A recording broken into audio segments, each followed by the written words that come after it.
Hello, everyone. I didn't play the intro because I didn't click it. I'm a It's dingus. your boys. But it's us again. I'm Forrest Curtis, and with me, as always, it's Wesley McBee. This is the Topshelfers podcast, 2019. Go fuck yourself. Yeah, suck a dick and die alone. You grateful whore. It's the year that I drink more beer than Forrest, even though I can't open it. How do you do this goddamn bottle cap? I can do the other one, like... Yeah, that one's really tough.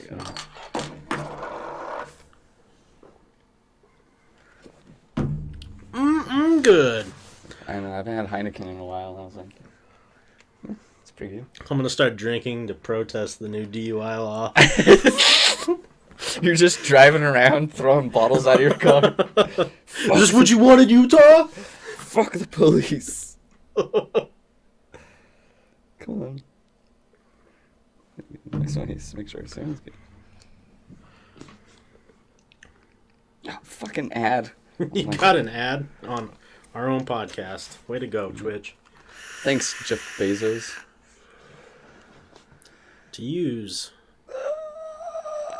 dictation? Just shut up, computer. You don't know. Yeah, what is it? What's that saying? I don't know. Probably, what's it called? Corona or? Cortana. Yeah. Everyone's like, Microsoft is awesome until you have to download Cortana. Right. So you were saying before we started that the boy, Mr. Jerks Off in front of people, Oh yeah, Louie. is getting in trouble again? Yeah, that's it. Perfect. Good to go. Yeah, I don't know. I can pull up exactly what he said, but I'm so tired of people. Oh, did it stay in Counter-Strike? I shouldn't have. May have to restart it. That'd be dumb. We're not playing Counter-Strike. I still just... It blows my mind that people don't understand that stand-up is stand-up. Yeah. People are big dumbs. Oh, yeah. I saw the funniest article. It's like, Louie CK makes fun of Parkland victims and non-binary people. They're all offended. Of course. Let's pull this up. I don't know. I thought it was fucking funny, but I just want to see. Let's see. I don't want to play like the actual audio, but let's see if there's gonna be anything. If it said if it just wrote out what he said. Oh, maybe this is it. Although Jello shots and eat mushrooms might have been. Oh, maybe that's what they were saying. But yeah, he was just talking about partying. I think it was up. Yeah, it keeps moving when it's loading stuff. Let's see. I'm waiting for it. Damn. Okay, now we can scroll. Oh, too far. Up a little bit. Up a bit. It says, testifying in front of Congress, these kids, what the fuck, what are you doing? Asked the man in the audio clip. Because you went to high school where kids got shot? Why does that mean I have to listen to you? Why does that make you interesting? You didn't get shot. You pushed some fat kid in the way, and now I gotta listen to you talking. Yeah, that's it for sure. It's so funny. Listen, The best, though, the one kid wasn't even during the shooting, though. That's coming out the most. Yeah. He wasn't even in school that day. I've been shot at. Fuck you, Parkland kids. Right. Forrest. We're not special. Forrest potentially save someone's life. I don't know. Yeah. I'm on the board that... Ooh, it disappears. Ooh. Invisi-bottle. That means you need more. Looks like just liquid. That's kind of cool. Yeah. I don't know. I'm kind of on the boat that, like, it's bad. It's sad what happened. Like, no one will disagree, but it gives kids now the power to, like, they become, how do you word it? Like, their word is more powerful than people who have gone to school to research Right? psychology and government. Yeah, the worst is the one kid, he said that he knew more about guns because he was in a shooting. I was like, what? That Doesn't make any sense at all, you dickhead. Right. I ate a donut one time. I know more about donuts than anyone. I'm fatter than you. I know more about cooking than you. Yeah. Like, No one knows more about... Sounds like Donald Trump. No one knows more about anything than Donald J. Trump. it's very true. He is our Lord and Savior. It'd be funny if he actually is like... Is just like... Knows more about anything than anyone, but he's just doing a character because it works. He's an old wise man. But yeah, he actually... I've been through perilous journeys. I normally talk like this, but everyone wants me to talk like this. Oh yeah, that girl that... I don't even remember her name, but yeah, the one that I was supposed to be hooking up with, I was drinking a Pabst, and then she's like, giving me shit for drinking Pabst. She's like, only high schools could drink Pabst. I'm like, what the fuck is wrong with you? And then I was like, and then later I was just drinking whatever was left, and I had a red. She's like, see, that's better. I was like, Reds? Reds? This is some pussy ass shit. And then I was like, what, you want me to be the pretentious dude that shows up to the party? Oh, I got my IPAs. It's like, no one touch my IPAs. They're too strong for you. I was like, you think I'm gonna turn down a beer ever, bitch? Right? Just kidding. You just like, you know what the best beer is? The one in my hand. Yeah. Damn. Yeah, I don't think I may have been told her name, but Was it Shalissa? no. Did people tell her that she looks like Beyonce? All these girls, she must not have been interesting because I didn't get her name, or if I did. Yeah, that's true. She was a belly dancer. That was pretty cool. Pretty good at it. Well, I should have said belly dance on my wiener, bitch. you would Or think skit. that, right? That's skedaddle. You would think that if she was interesting enough, you would have recalled her name. So, I don't know. or maybe you just. There was another girl there that was super fucking hot too. But I got too drunk too and totally forgot she was even there. But she was wearing like a dress you would see a girl wearing in Vegas walking the strip. Way too small, but her tits were hanging out, and I was like, when she first got there, she said something. I was like, Messy, alright, here you go, Jugs. Well, two girls who went to this party that you should probably watch this podcast. There's probably more, and I just don't remember. Forrest thought you were hot. There was The most famous person that you'll ever meet thought you were hot. and then later, yeah, I don't know. It was probably so many different things that I did that I probably don't remember doing. So, who knows? We'll see later. I don't know. I don't like hearing the stories later. It's like, I got drunk enough to forget, so please don't tell me my shame later. My shame. Unless it was hilarious. Even and if it was hilarious, then... Right? There's a reason I don't remember. Yeah. How did your Christmas go? I think good. I don't remember. That was too long ago. Yeah. 1 week is where my brain's like... Clear room. I don't know. Yeah, I just didn't do shit, and it's been real nice. My motivation to do anything lately is zero. I don't know why. Like, ugh. Even like working, Yeah. like just driving in the car. Like, oh my god, I don't want to get out of the car and work right now. I don't know what it is. Something's killed my drive. I don't know. Maybe we need to. Stop drinking so much. Nah, it's not even that. I don't know. Just lost. It's like, why? I don't want to do anything. Just lay in bed 15 hours.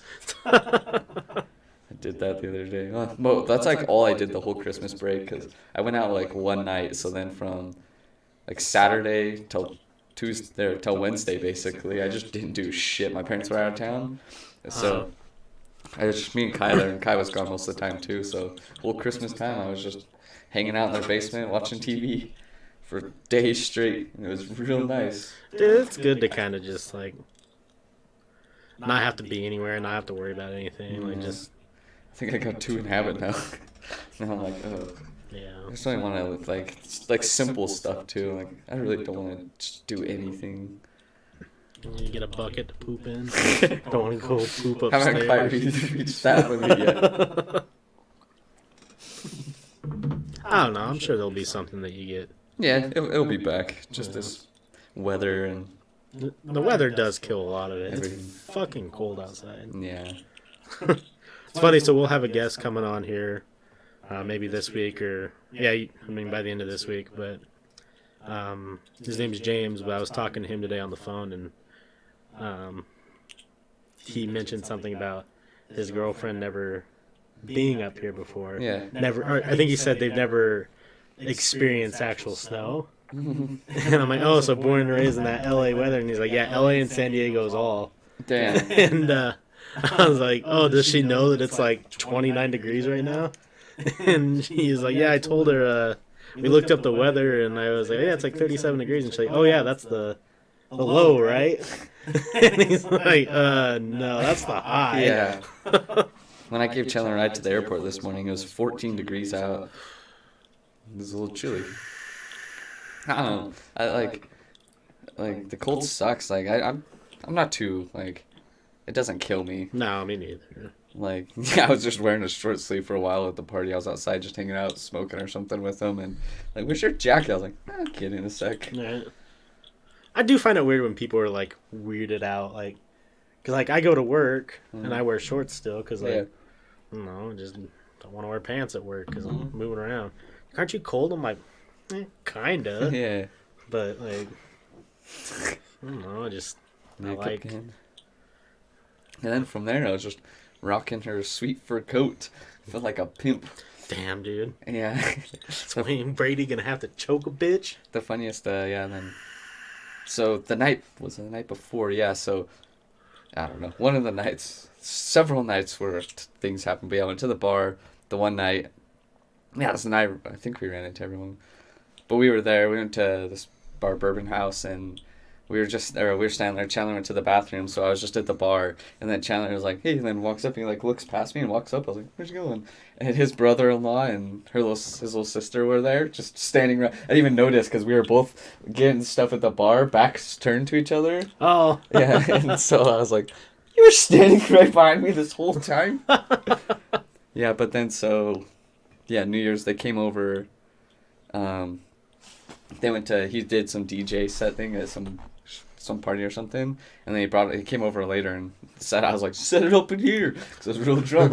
And then everyone was like kind of done partying at that point, so it was just like for a while just me, that one chick that was there, Dan. It was just the two of us for a while, and I'm just fucking getting down, giving her the moves. And then some Mexican guy came and was there for a little bit. He was doing hella moves, and I was probably harassing him because, like, I only remember little bits of the night, and, like, he was pretty good dancing. I was like, how do I do? I was like, man, I wish I could dance like you. And he was, like, the nicest guy. He was like, you just gotta feel it, man. And I was like, ooh, like this. Oh, you mean like that? Damn. Yeah, I got too drunk. So, I mean, is there such thing as too drunk? Yeah, when you... probably high probability of getting laid, but you get so drunk you forget and you keep partying. You forget to get laid. I dance myself out of getting laid. Well, yeah, I don't know. They're probably gonna tell me stuff I don't want to know, unless it's good. Like, I know there's gonna be stuff like that was hilarious, but it's gonna be because I did dumb shit. I remember the one that Chandler's brother-in-law was laughing out really hard. And, I was cleaning up all the stuff, and this girl's like, "Hey, play Panic at the Disco," and I said, "I'm panicking at the disco." And then they started laughing so hard. I was like, "Oh God, what's my life come to?" Too drunk for life. You know what I think? Damn. 2019 has in store for us. What? You gotta do some stand-up. I think what 2018 has in store is Wonderwall, baby. Oh, it's 2019. I've been practicing. Let's see if I can do it this time. That's what I like to hear. Yeah. Just so you know. Actually, I don't even know the words, so I can't see. Just so you know, he does play his guitar with a razor blade. Nope. I don't want to try right now. Too much other accessories in my system. But every other one night, Salty and me were playing, and I was just waiting for him to get back. And I was like, "Hey, Salty, here's Wonderwall." Just started playing for him. Oh, shit, my mic's in. Anyways, here's Wonderwall. I just need you to learn the whole song, and then I'll learn all the lyrics. Today! And I'll just go places with you. And we'll pretend like we're not even like we don't even know each other, and you'll break out the guitar, and I'll just start singing from across the room. Perfect. I can do a whiny little bitch Oasis voice. I was learning teardrops on my guitar as well. Man, that's a song and a half right there. So we'll get there. If there's a song that will get you laid, it's probably Teardrops on my guitar. Yeah, for sure. Also, yeah, but stand up. I don't know. Maybe I'll try it this year. Probably. I'm down. Like Yeah. I don't have any concern of being booed off a stage. So Samesies. I wasn't expecting that. It's 2015 Forest back. Hopefully. Oh, I shouldn't have done that much. Too much nicotine. Can I have some of that one? Yeah. But Too much nicotine. So I got topics. I'm gonna save my favorite segment that I think I'm gonna start doing. I had some ideas too for. Oh, sweet. So basically, I'm just gonna start every episode. I'm gonna start bringing like some random like ghost stories and like Reddit no sleeps and some UFO stuff. But I'm also gonna start researching deeper into some like random stuff. So it might get exciting for you guys. But I have, let's see, where is it? A ghost story that I read online, and I'm curious your opinion. Okay. It's kind of dumb, but so it's called The Cell Phone.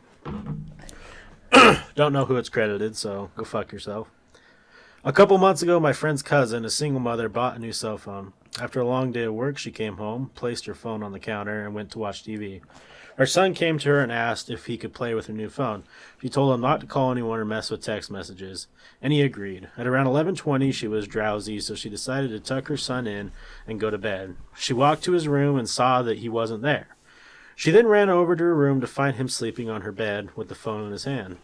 Relieved, she picked her phone back up from his hand to inspect it. Browsing through it, she noticed only minor changes such as a new background, banner, etc.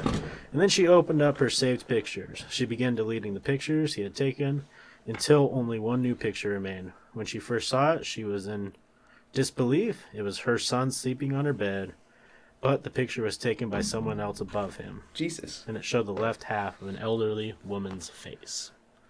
That's creepy. There's no picture. Dang. So I tried to see. I'm going to try and see if I can find the picture. Yeah. But I don't know. It's an interesting one. And I think that the whole idea that if there are ghosts, they can manipulate technology is like a common thing. Yeah. That's weird, though, to pick up a phone, though. Right. Because if it took like well, I guess that kind of doesn't make sense now that I think about it. How would she have taken a picture of her son, or this kid, and got her face in it? Well, I guess if like Selfie? Yeah, if she like took like a ghost selfie. Oh, God. I wonder what it is like. Because like I'm still a disbeliever in ghosts for the most part. Yeah. But I wonder why they link ghosts to being able to manipulate technology. I don't know. If it's like they can absorb energy. Yeah, maybe they just use the energy from shit to do their own thing. Yeah, because I guess it is power. To take ghost selfies. What up, Nico? How are you? Happy New Year to you. Let's see here. Classic MUFON UFO site. This one was by Roger Marsh. An Indiana man witnessed UFO on country roads. Yes. Take me home. So, an Indiana witness at Leo recalled a UFO encounter from 2013 after taking an unusual route to her night shift work along a dark country road, according to testimony in case 95295. The witness was driving to work just after 10:15 p.m. on June 7th, 2013, moving between Leo and Fort Wayne, which are both in Indiana. Fort Wayne. Going down my usual route, I suddenly and abruptly made a sharp turn down a dark country road I never take to work, the witness stated. I wonder why I turned so mindlessly and quickly instead of simply looking for a place to turn around. I decided to continue and take the totally different and longer route to work. Or route, whatever you want to call it. Same thing. Same diff. The witness soon sped up to about 50 to 60 miles per hour so she would not be late to work. Fucking speeding. God. Fucking idiot. Tummy. Shortly after turning down this road and starting to speed down it, I passed a line of trees or chunk of dark woods that ended like a windbreak. After I passed them, to my right, I immediately saw floating, hovering, an honest-to-God looking UFO-style craft. The witness slammed on her brakes and made a dead stop on the road. I stared at it, trying to understand in my mind what it really was, thinking what it could be besides a UFO. I'm not sure how long this lasted, but maybe a minute, enough time for me to go through the possibilities in my head and to be awestruck by its structure and make note of it. The witness says she was shocked. Whoa, really? Whoa. Looked like a comic book UFO, but in real life. Just above the treetops. Wait. It was all cartoon drawing? It's black and white? What the fuck, bitch?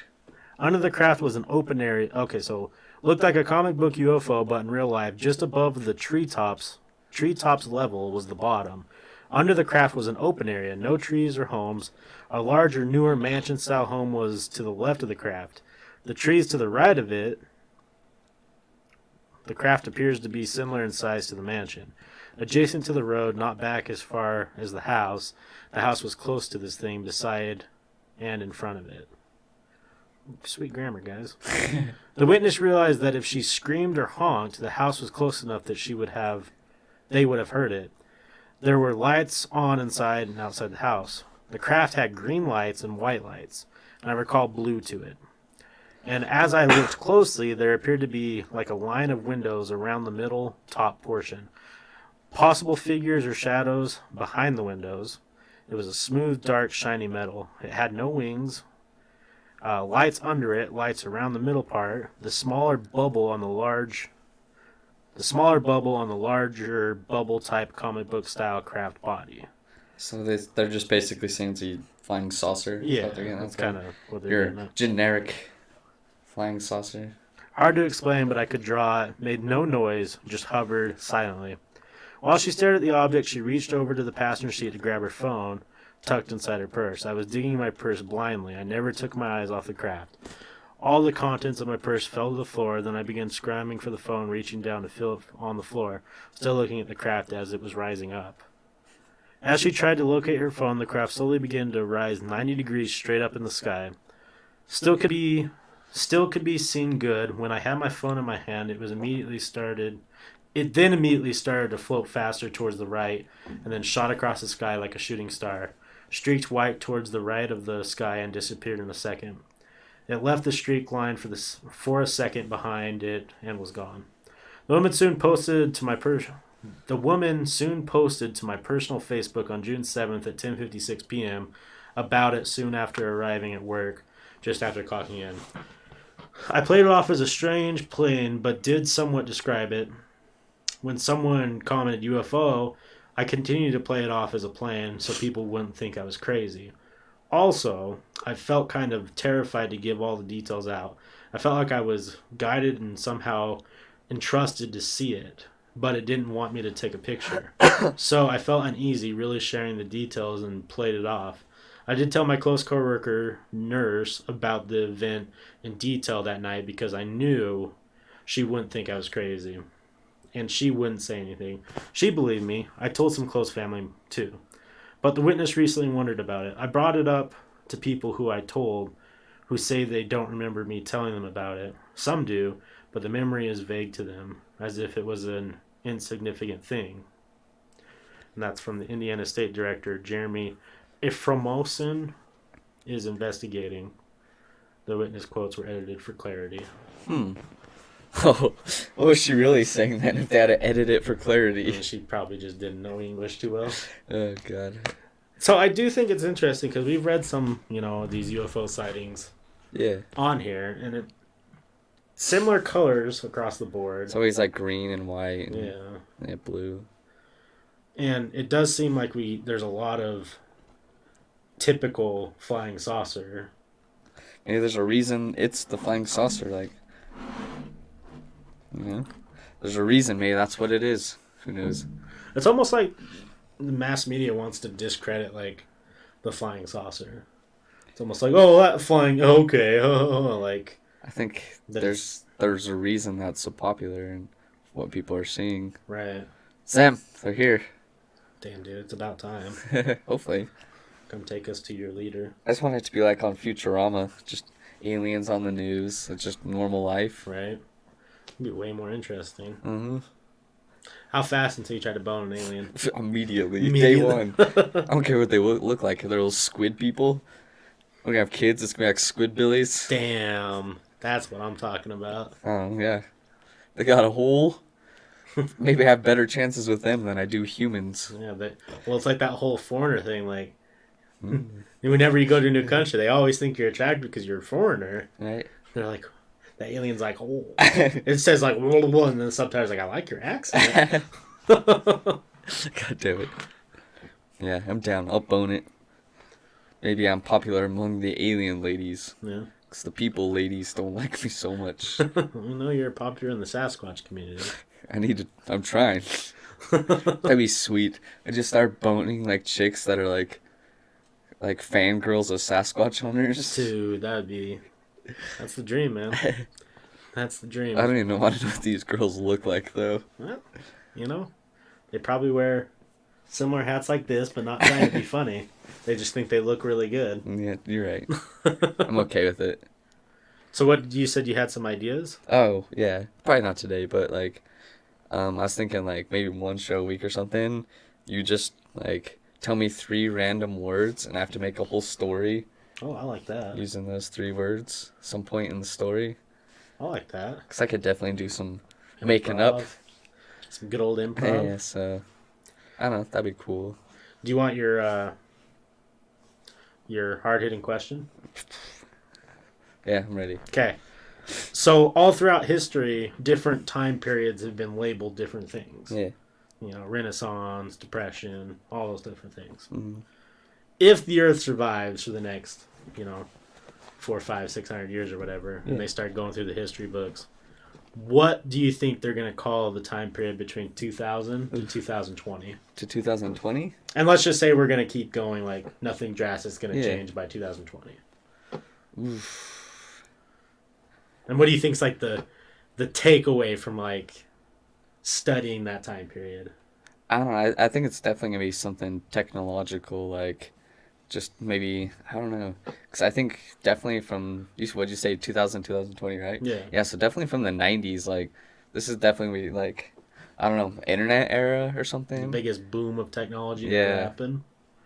Like, we went from the 90s, and then now we got everyone's got a phone, internet constantly. Like, that's your life, is the internet for honestly, most people, and like Twitter likes whatever. So I mean, we can communicate right now from to someone who's completely across the country. Yeah.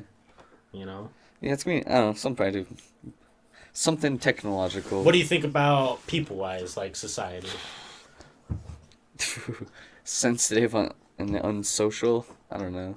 Because that was something that I was thinking about today, and that's why I wanted to ask you. Is like, it seems like as we've, because like 2000 to 2000, like, or 2000 now, is like us understanding who we are and then starting to grow and be where we're at now. Yeah. And it's so weird to see how much different, like the early 2000s, even like early like 2010 to like 2014. It's changed so much. It's changed drastically. Like, not even similar. Like, there's stuff that, like... Do you remember in, like, junior high, like, how much we joked about, like bad shit? Yeah, I was about to say something. I was like, probably shouldn't. Like, the big one, like... And it's funny what our title's called, but the big one was, like... Jew jokes with South Park. Nah. You know? But you can't say that shit now, apparently. No way. They were talking about it's on It's Always Sunny. Hold on, there we go. When he's talking about when he said Jew when their neighbor moved in from Israel. Yeah. He says something like, "Whoa!" Yeah, whoa. Like, and then him and Charlie were talking about you can't take it out of context. Yeah, it's so funny. Yeah, that show's so good. My dad started watching it just barely, starting from the first season. Oh, it's so good. Yeah, but yeah, people wise, I think it's weird because like, I think there's definitely a lot of positives. Like, you know, I love that there's more progressiveness with like equal rights for like it's good and bad for women and different races. Yeah. Like we're all trying to be equal. But then on the flip side of it, you know, taken from my point of view, there is too much. Well, it's because I think it's for a lot of people gone past equality, and it's people want special rights. Like, right. I don't know. I just don't know if it's equality anymore. Like, definitely, you know, definitely people aren't equal, and they deserve to be, but, like, some people take it way too far. Yeah. Because, I mean, you fight for equal rights, but then you want special rights. It doesn't seem like that's really, you know. And we have, like, a very different opinion. We're both white guys. Straight. All I'm saying is if you want equal pay, ladies, work just as hard. Damn. The edgelord. See, I'm not disagreeing with your wage gap. Just saying, do better. See, now they're like, he agrees it's there. He's on the line. Yeah, I don't know. It's just... I also think there's a point in time where we're not at it yet, but I do think in like 2024, 2025, when groups of people right now are going to be able to reflect back on how they're acting now. Yeah. And realize, like, there's a lot of stuff going on that they're pushing for that shouldn't be pushed for. Yeah. You know? Yeah, it's going to be weird. But I saw an article today how there's a group of people, small minority, who think it's okay to have sex with animals. And they're pushing for equal rights. Wait, what's wrong with this one? Shut the fuck up. And it's just like, you're going to go back and you're going to realize, like, and there's people defending it, like, well, if they're in love, like, animal ain't in love with you. No, I'm taking Jackie Legs away from you. I'm not gay. I'm taking. You don't have any female animals. Yeah. The neighbor's cat, though. No, like, man as myself wants to make love to a sweet, sweet dolphin. I think I should have every right. Yeah, whatever you say, Kanye. Did you see he's going to be on Joe Rogan's podcast? Yeah. And his album's definitely dropping soon because he just pumped out like 20 fucking Donald Trump tweets. Yeah. So it's been supposed to come out like a month ago, but he keeps postponing. But I was like, oh, here it comes. Going on Joe Rogan's podcast and doing all this crazy I'm really curious because, like, for me, I'm on the flip side of everyone right now. Like Kanye's music, always have, besides like a couple albums. Yeah. I hope, I really think that he's a character. I think so too, for the most part. But he plays the best character that's ever happened. Yeah. And he's really good at it. Mm-hmm. So I hope going on Joe Rogan's podcast, we're going to be able to finally see a little bit behind the character. No, I think we're going to hear some crazy shit. We're going to get even more. We're going to get the most intense Kanye West. Yeah, it's going to be a good one. I cannot wait. Like, just because Joe Rogan asking him questions and stuff. Yeah. And, like, I think it's going to be I think it might be the biggest thing it will. In podcast history. Yeah, and it's going to be so many views. And Joe Rogan's going to get, like, you know, a lot of people still don't know who Joe Rogan is. Even though it's huge right now, but, like, it's going to get him bigger. Yeah. The Elon Musk one last year was, like, that was one of the biggest things, like. Yeah, because I still saw, like, Facebook posts, like, Elon Musk goes on a podcast. I was like, a podcast? Yeah, exactly. Like, they don't know that he's, you know, he didn't start podcasting. Mm-mm. He's definitely one of the pioneers. He was one of the very first ones to start doing, especially his style. Yeah. Like, interviewing and podcasts have just changed quite a bit. 10 years they've been popular now, Yeah, so definitely. And I think they're just gonna keep growing. which is good and bad. Doesn't help us much. I think it does. Yeah, I mean that's growing, but like some dude, I was just reading articles and stuff like, growing, like how popular it is now. They're like expect it to be like a stand-up comedy turnover for. Yeah, I definitely. was like, oof, goddamn people. Well, there's two things we gotta look at.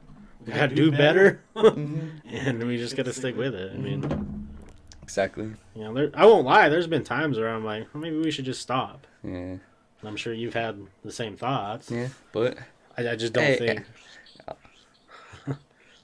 What's this say? That's funny. Hey, sick username. Thanks for the follow. It's weird that you swallow cum, but whatever. I think it was shallow cum. Swallow, yeah. Yeah. But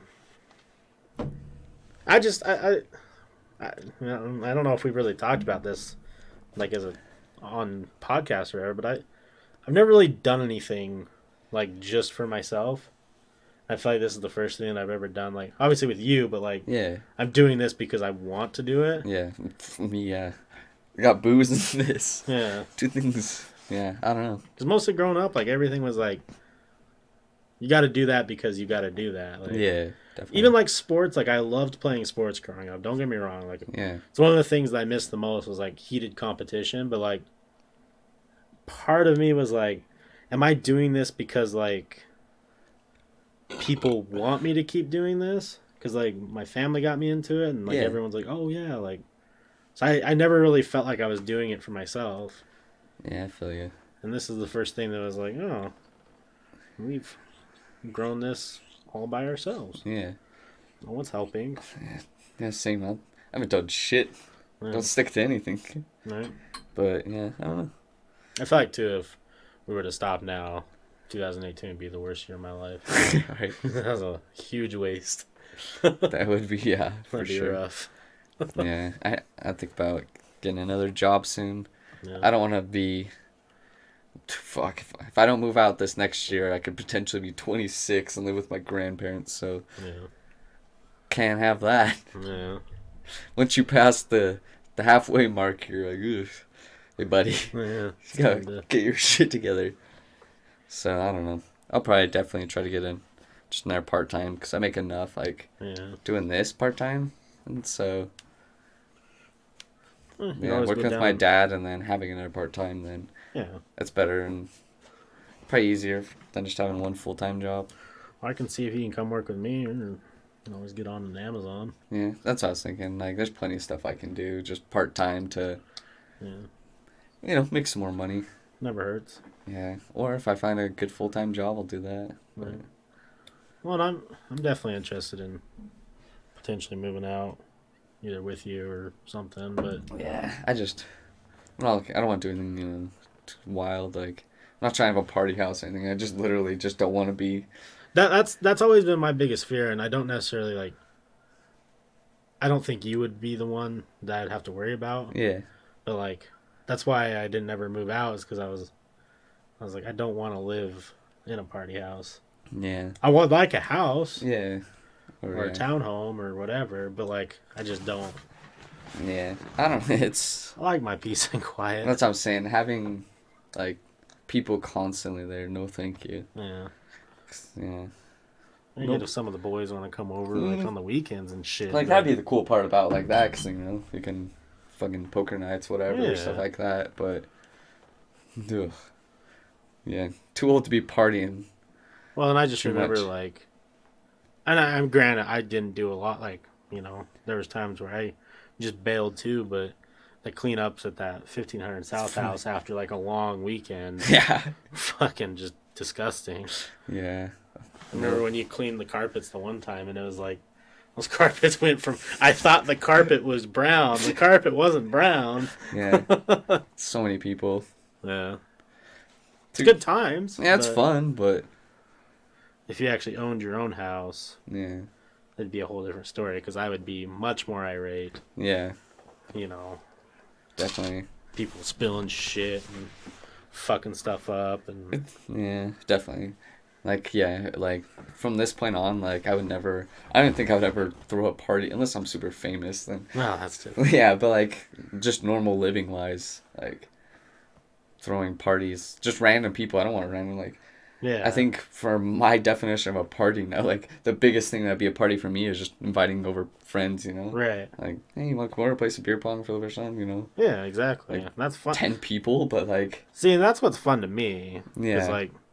And nowadays, like, stuff like that, people, like, you know, it's not a party, like, people go home, they're like, Yeah. we're gonna leave. So, right, exactly. it's not like you have to worry about stuff online. People want to go home now. Everyone... I know, everyone always, I'm keeping everyone up always, like, I'm always the last goddamn person, like, because I'm used to staying up all night, so Yeah. going to a party before 3 is weird. Staying out, baby. What do you mean you're going home? It's fucking midnight. Oh, that's weird to me. Yeah. If you go to a party and you leave at midnight, what the fuck's wrong with you? Where did the party start? Yeah. Did you get here at 9? God. Did you eat the hors d'oeuvres? Hey, Salty. It's the boy. Oh, Salty Frank changed his name. Mm-hmm. He also did some real cool stuff on his stream, too. Yeah, I saw. I lurked a little bit on your Counter-Strike today. I wasn't in the chatting mood, so I just watched you. Yeah. It's creeping on the low. I was an old working boy. God damn it. You're right. Welcome. I pulled up this up for something and I'm distracted. Oh, yeah. We have to... Shit. I don't know what's that. We have to hit mod chatbot or something to get it to work. Oh, yeah, it's already. Oh, you doing did that. it? Yeah. Cool. Type in exclamation point Discord. It should work. Okay.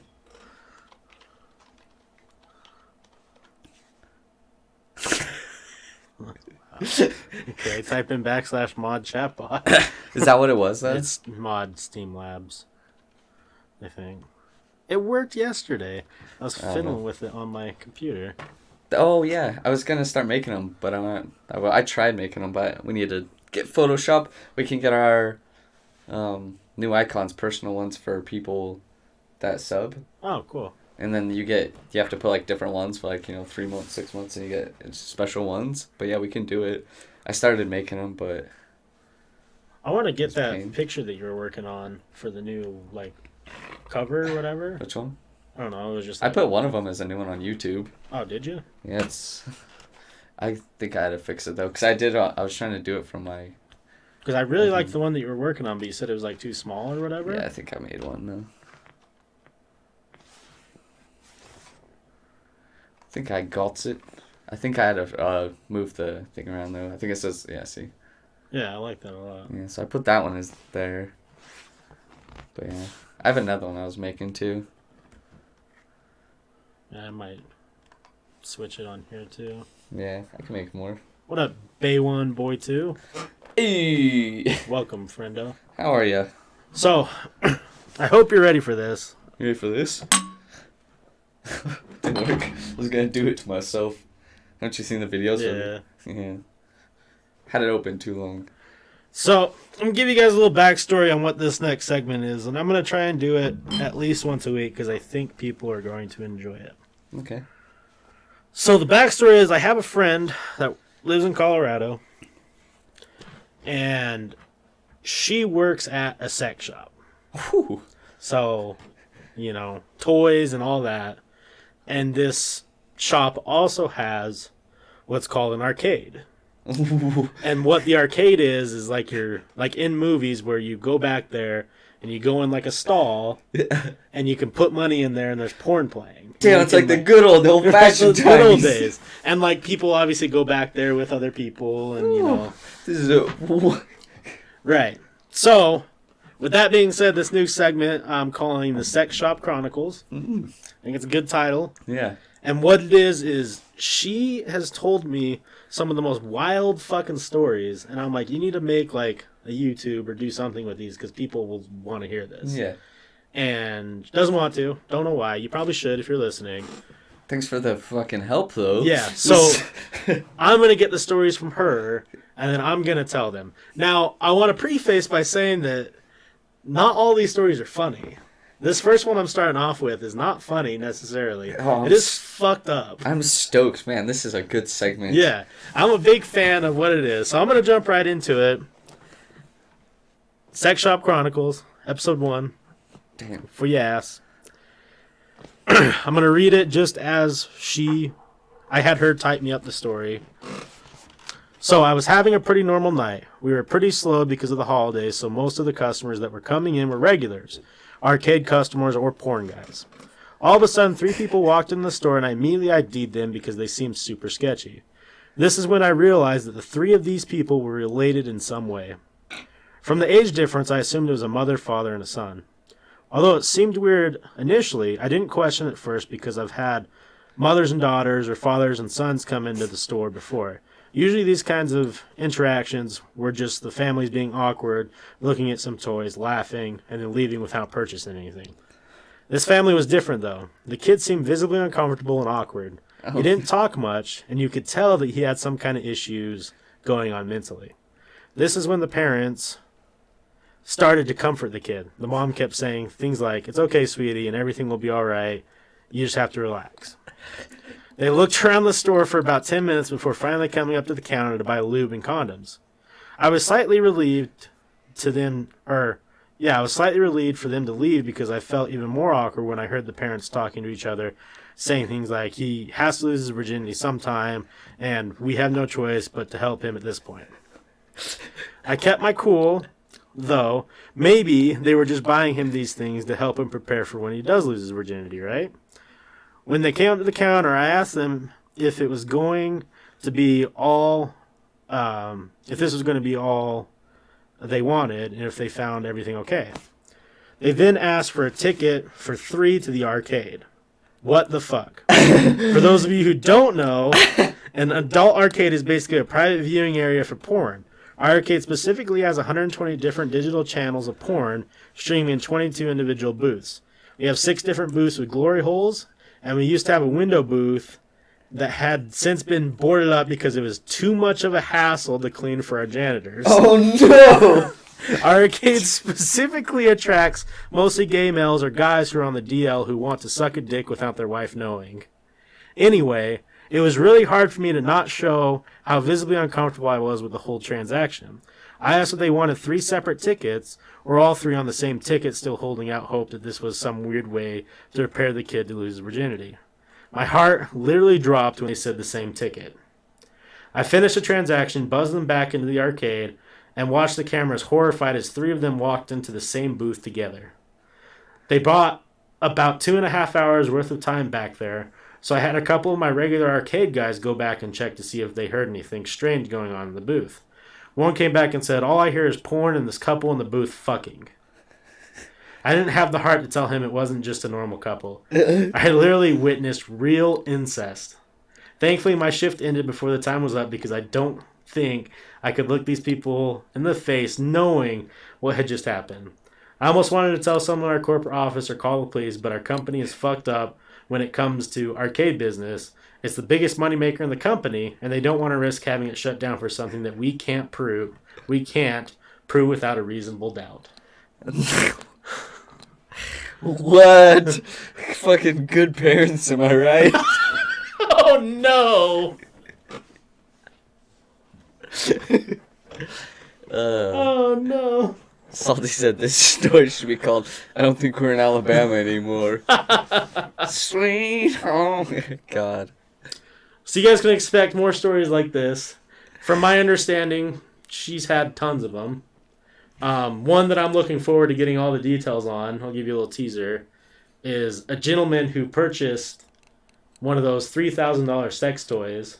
Yeah. And then brought it back and lit it on fire and cut it up. What? I'm excited for that whole story because that'll be a good one. Damn, I need a new job. Right? Do you need help back there, man? Don't worry, I'll go take care of your son. Do you know what I would do, though? Every single purchase, I would have one of those, like, rubber fists. Just to make everyone, give me nucks. You like grabbing nucks. Just Every time they leave, good purchase. Pound it, bro. But the I didn't want to say it. I was trying to avoid saying it. But just every customer that leaves, you just pull out this giant rubber fist. It's just... Damn. Yeah, wild, right? Play some fisticuffs. Douche, douche, douche. That's fucking crazy. Yeah. So if you guys really think that the world's getting better, it's not. I like how she had the regulars go back. Right? I want to know how that interaction went. Hey, Phil, can you take a second and get that dick out of your mouth and go check what they're doing back there? Yeah, I don't know.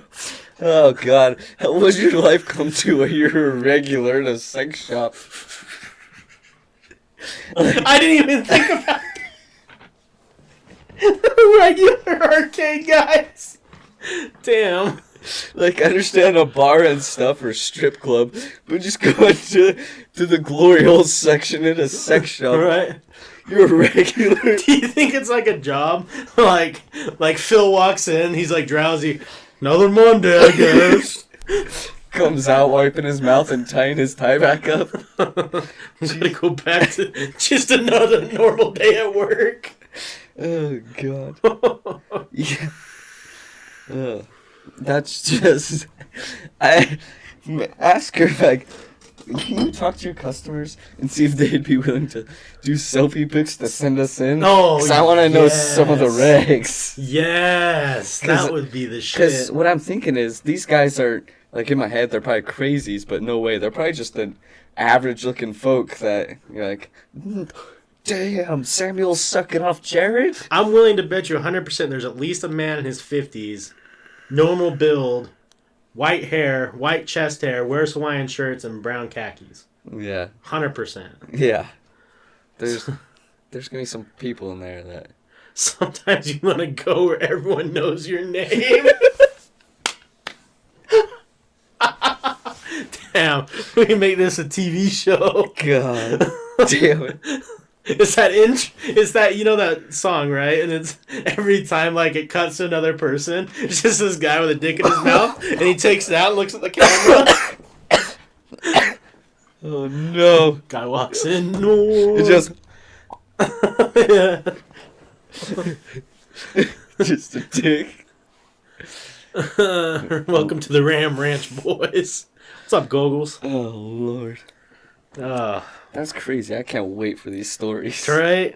Sex shop stand. Sex Shop Chronicles. I'm gonna be forever happy with these things. Yeah. It's gonna forever push me into the business. Right? You're gonna start working at that blue boutique. Yeah. We'll have stories for days. And I'm like, you want to go to the arcade? It's just like an old washer or refrigerator box with still a door cut out and a hole in the side. So the guy that's on the outside, his dick's still going through, but he's open. But just to cover the shame of the dude sucking. Right, there you go. I had the most embarrassing thing happen to me today. What happened? Got caught at the arcade. Damn, not again. Oh, God. Man. So many questions. So many questions. Now, I did tell this girl that, you know, we'll test a couple of these stories. Yeah.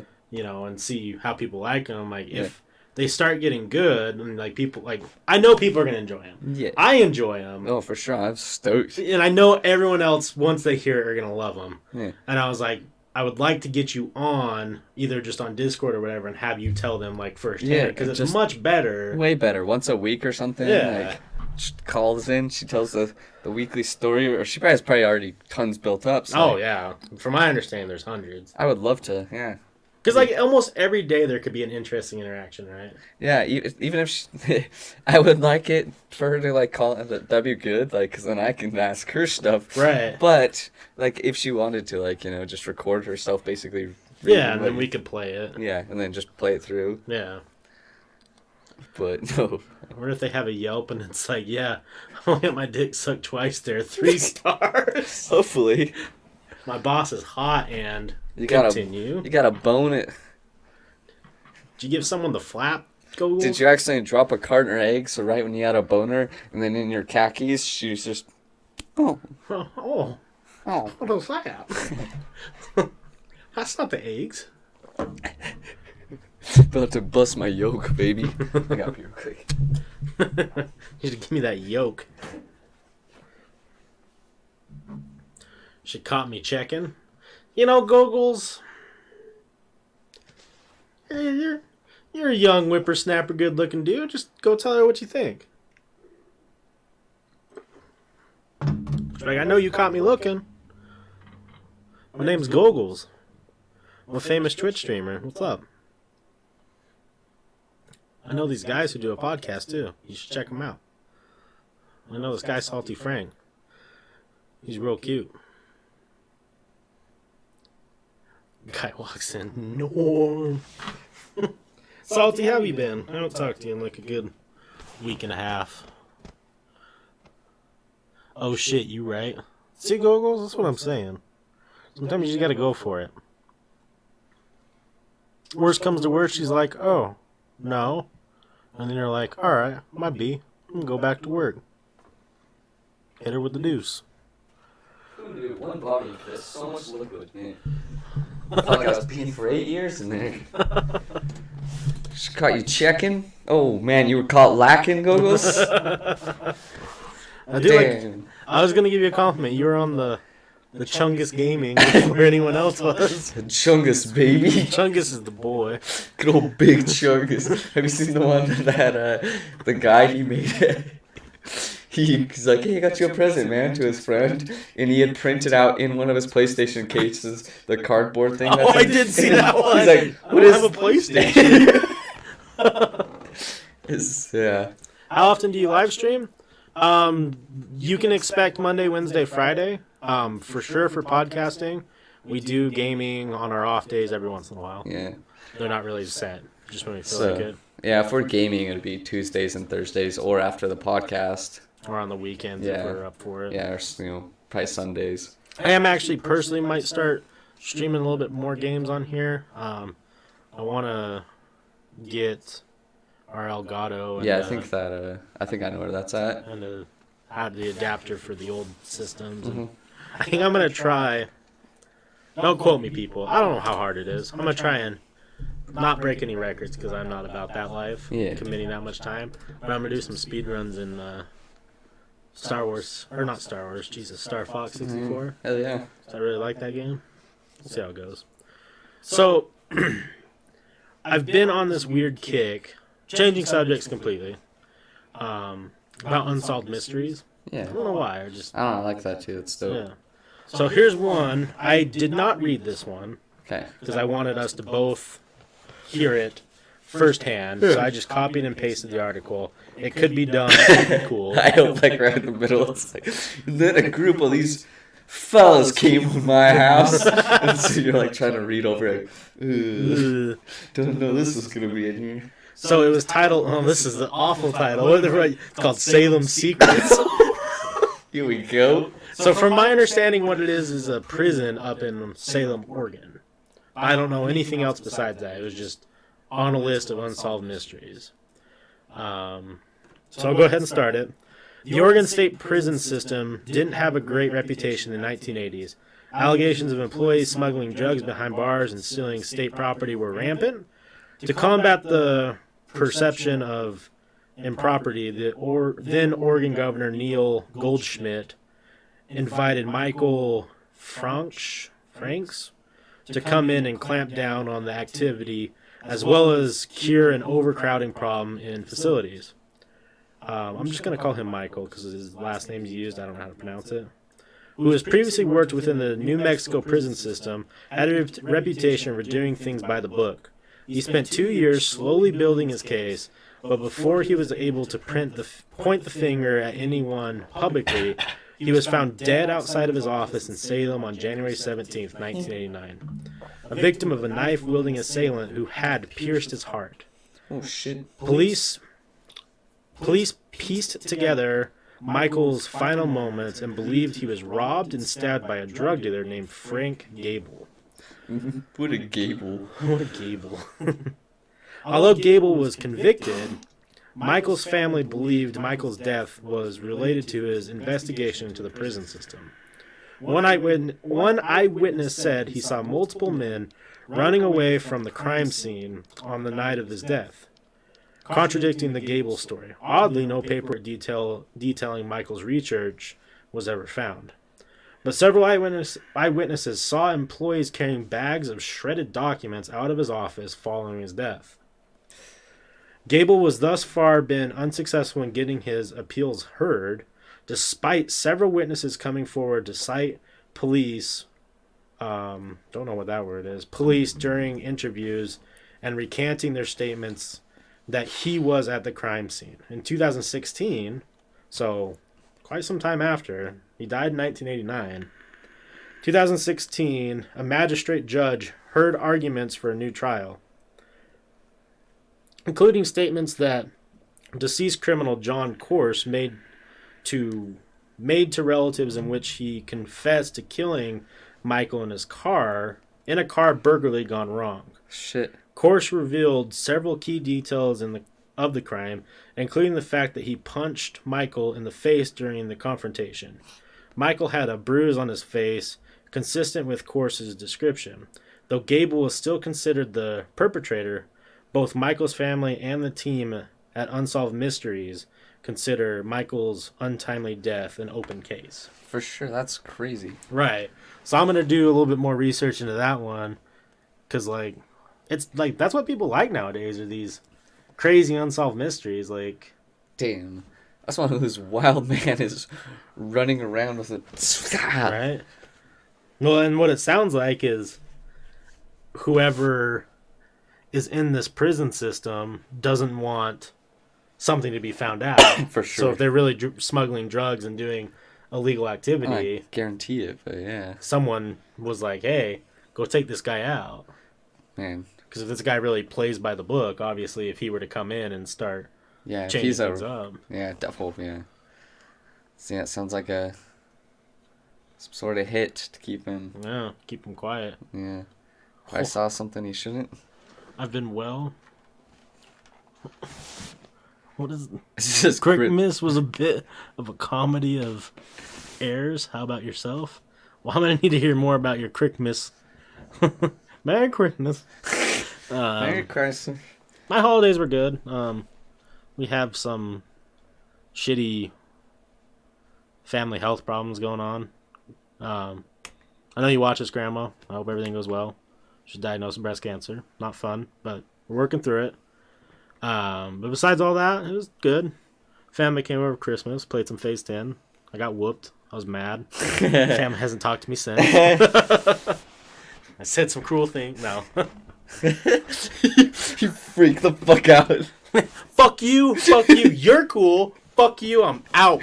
Tell me when you say you're cool, dude, it's Miyagi. Goddamn right. He just looks at me. Meow. I found a picture I was going to show you of this cat like Miyagi, and he had like a full fucking mane coming in, and they trimmed him, but let's see if I still have it.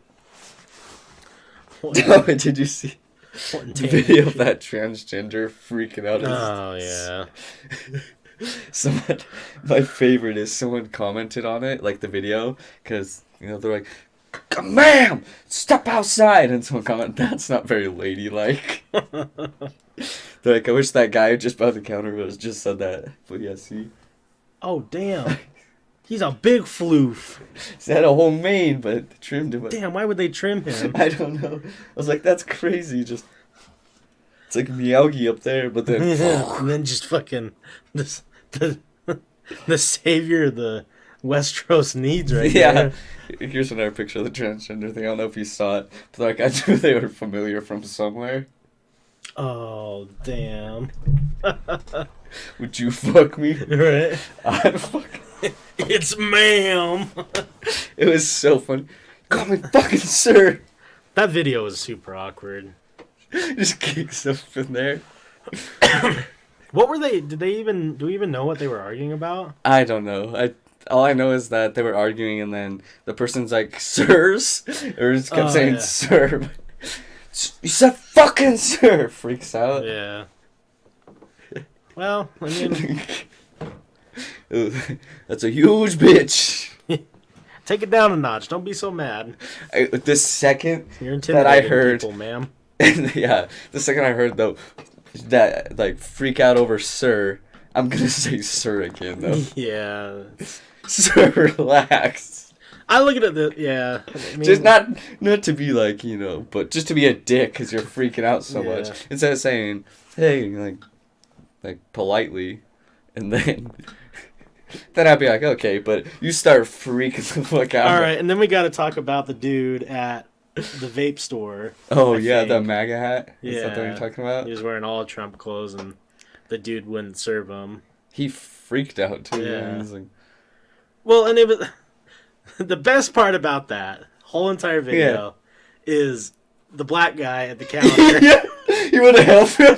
He wouldn't do anything. Like, he like, the dude with the Trump stuff even points the camera at him. He's like... like... He's like, I don't know what this guy's talking about. Like, I don't want to get involved. And he's like screaming about racism and you can't do that stuff either. That's the problem. You're at work too. You're at work. Do it on your own fucking time. But if you're doing a job, keep your fucking personal, political, religious, whatever views out of it. All you want to do is buy some fucking juice. Yeah, he's whatever. Who gives a fuck what he does? Like, doesn't like, oh my fucking eyes. Now I'm pissed, but. I don't know. It's fucking stupid. It is stupid. You can do that when you're not at working, okay? If you're on your free time, you want to yell at some dude, go for it. Yeah. But you're working, fuck you. Just sell them the fucking Jews. Yeah. It's fucked up. Because what's the problem is denying him service isn't the right solution either. No. Because that's just causing more problems. Because you're saying, oh, he can't have his own opinion? Yeah. If he supports Trump, he supports Trump. Like, you freaking out's not going to change that. Yeah. Maybe if you really are that passionate about it, you have a conversation with him. Yeah. I think that's what people forget with this New Age thing is like... Chill out a little bit, but... Yeah, when you go and you start yelling and cussing and freaking out over someone's beliefs, it's just going to empower their beliefs. Yeah. If you really disbelieve... Like, if you're really against someone's belief... Sit down and like have a conversation with them and try and show them your side. Yeah. Like, yeah. You can do that extremely peacefully and extremely respectfully. You don't have to be a fucking cunt. Yeah, I was gonna say you don't have to look like a cuck on the internet. Right. Yeah, he looked like a big old cunt. Yeah. But I swear he was doing it for well, I was gonna clout say because he's that getting black guy was famous. there. Yo, that's the only reason. Yeah. White people are the worst. Yeah, they really are. When we went out to the bar the one night, it was late, so like we couldn't get back. I could have, but because I was already there and I had stamp and stuff, but Garrett couldn't get in because he hadn't been there yet. And so we were just standing outside waiting. I was talking to the security guard and stuff, and he's a larger Mexican fella, like, but he was really cool. We're sitting there and actually, yeah, but we were sitting there and we were just hanging out, and he was telling us, I was like, "Are you guys busy?" Because it was before New Year's. It was like a couple days before. He's like, "Yeah, we'll be fucking packed on actual New Year's Eve though." And I was like, "I can imagine." I was like, "What other days are busy?" And he was just like, the regulars. What's the one in March? St. Patrick's Day, yeah. He said that one's packed, and then he was saying, that's about. I was like, what about Cinco de Mayo? He just looks at me, shakes it. He thought it was funny, but he's like, that's just a bunch of white people that want to get drunk because I think like a weekday. And then he didn't even know he was talking about horse. He's like, we go to the Mexican restaurant. Oh, I need some horchata or whatever. he's like, why they fucking pretend? That shit's disgusting. I hate horchata. Yeah, he's like, that stuff's nasty. Yeah. And he's like, it's just white people. And I was like, yeah, they're just trying to be cool in other people's cultures. And he thought it was so funny. He's just laughing at me, and then he walks downstairs. But yeah. He's like, it was so funny. I was like, yeah, because he was just like, that's just fucking white people wanting to get drunk. I was like, true. I was like, I was just making jokes back to him. And he's like, my boy. Right. I was like, he also doesn't like white people. What is that word that Salty used? Man, that ginge tard. Yeah. Behind the counter should go into singing. Did you hear the pitch he hit? I agree with you, Bay One. People need to know how to understand other people's opinions. Yeah. That's the thing, is it's just like people feel like they're... We've talked about that a lot, but people are just too entitled to what they think is correct. Right? The crazy... Yeah, just... Be more open-minded. 2019, be more open-minded. Since all you people like dumb goals. Yeah. I know that there's a lot of us, but white people are the problem. Yeah. They're getting more offended over things because they're like, can I be in your... Will you like me? Yeah, I don't know, but if we talk like that we're like with you, will you just like us? It just always makes me just think of that white privilege video. They're like, "Do you believe that white privilege thing?" And they're asking, black people and white people. Yeah. And then it's always like, "Have you seen a white lady with bangs? You're fucking or whatever." Yeah, Oh, yeah. just going all into it. And then the black people, they're like, "Does white privilege ruin your day?" And they're like, "What the fuck would I worry about what they think?" And just them getting pissed. Like, are you fucking serious? Why would we let that affect us? Like, So let's talk about one that's been bugging me, and I think it's bugging me because I don't have enough opinions from people. Culture appropriation. it depends. Okay. Because there is obvious cases of it. Right. White people having dreadlocks. Nah, who gives a shit? Anyone can do any hair. Who gives a shit what your hair looks like? I feel like what I don't understand about it. I know it's people that have dreadlocks, and it takes a certain kind of people to even get that in the first place. But good Yeah. for you. Yeah. Do it. Do you wooks? Right. Yeah. You fucking. You make great videos, and I love it. Keep doing it. Yeah. Sicko motor Mobamba.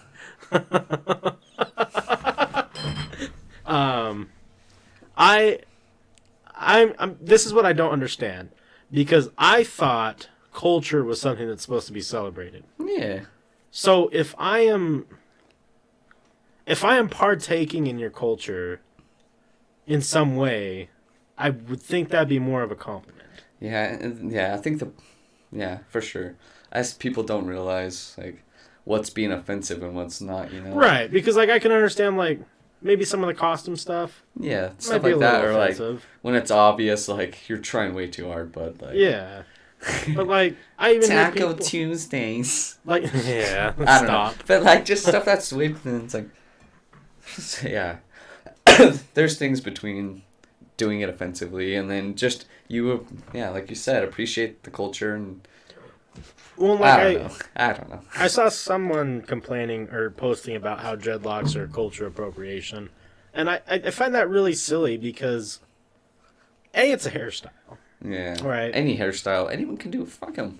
That's a dumb one. What if someone doesn't even know, maybe they just like the style, or they like how they look with dreadlocks. They're like, oh, well, I'm just gonna use these. Or, just anything in. We might think they look dumb. Yeah. I would personally never get dreadlocks, but that's because I don't think I'd pull it off. Maybe I would.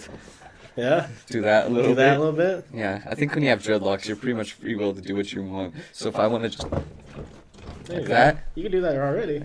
yeah, but then they're as wild. I like them. Yeah, that dude knows something. Yeah. It's not like we like to indulge in your culture in order to be offensive. It's because it's cool and appeals to us. Yeah, no, that's what I don't understand. Is it just people on the internet trying to cause drama? Because that's all life is these days. Because we've asked our friends who are Mexican or black or whatever you want to call it, who aren't white, and all of it's no, that's not offensive. Like when we asked Manuel about the people that dressed up in sombreros and shit. Sombreros, and then the other people with the border wall. Yeah. And we're like, "Does this offend you?" He's like, and I was like, "The only thing that offends me is that girl's wearing cups on her head." Yeah. Yeah. I guess I just don't get it. I mean, maybe I just don't have enough insight, and I've read articles and I think they're all pretty whack. BuzzFeed. I don't. BuzzFeed's a devil. Yep. It's almost like, why are we talking about it? Why are people so up on this thing? Because it's when Post Malone was getting big. Yeah, that's because Charlamagne. Well, Charlamagne the God's a cunt. Yeah, Because he was doing it. He was saying all that shit to him. Yeah. He was such a dick to Posty. Poor Posty. I don't understand that either, with music. Yeah. If I have the right to like whatever music I like. Exactly.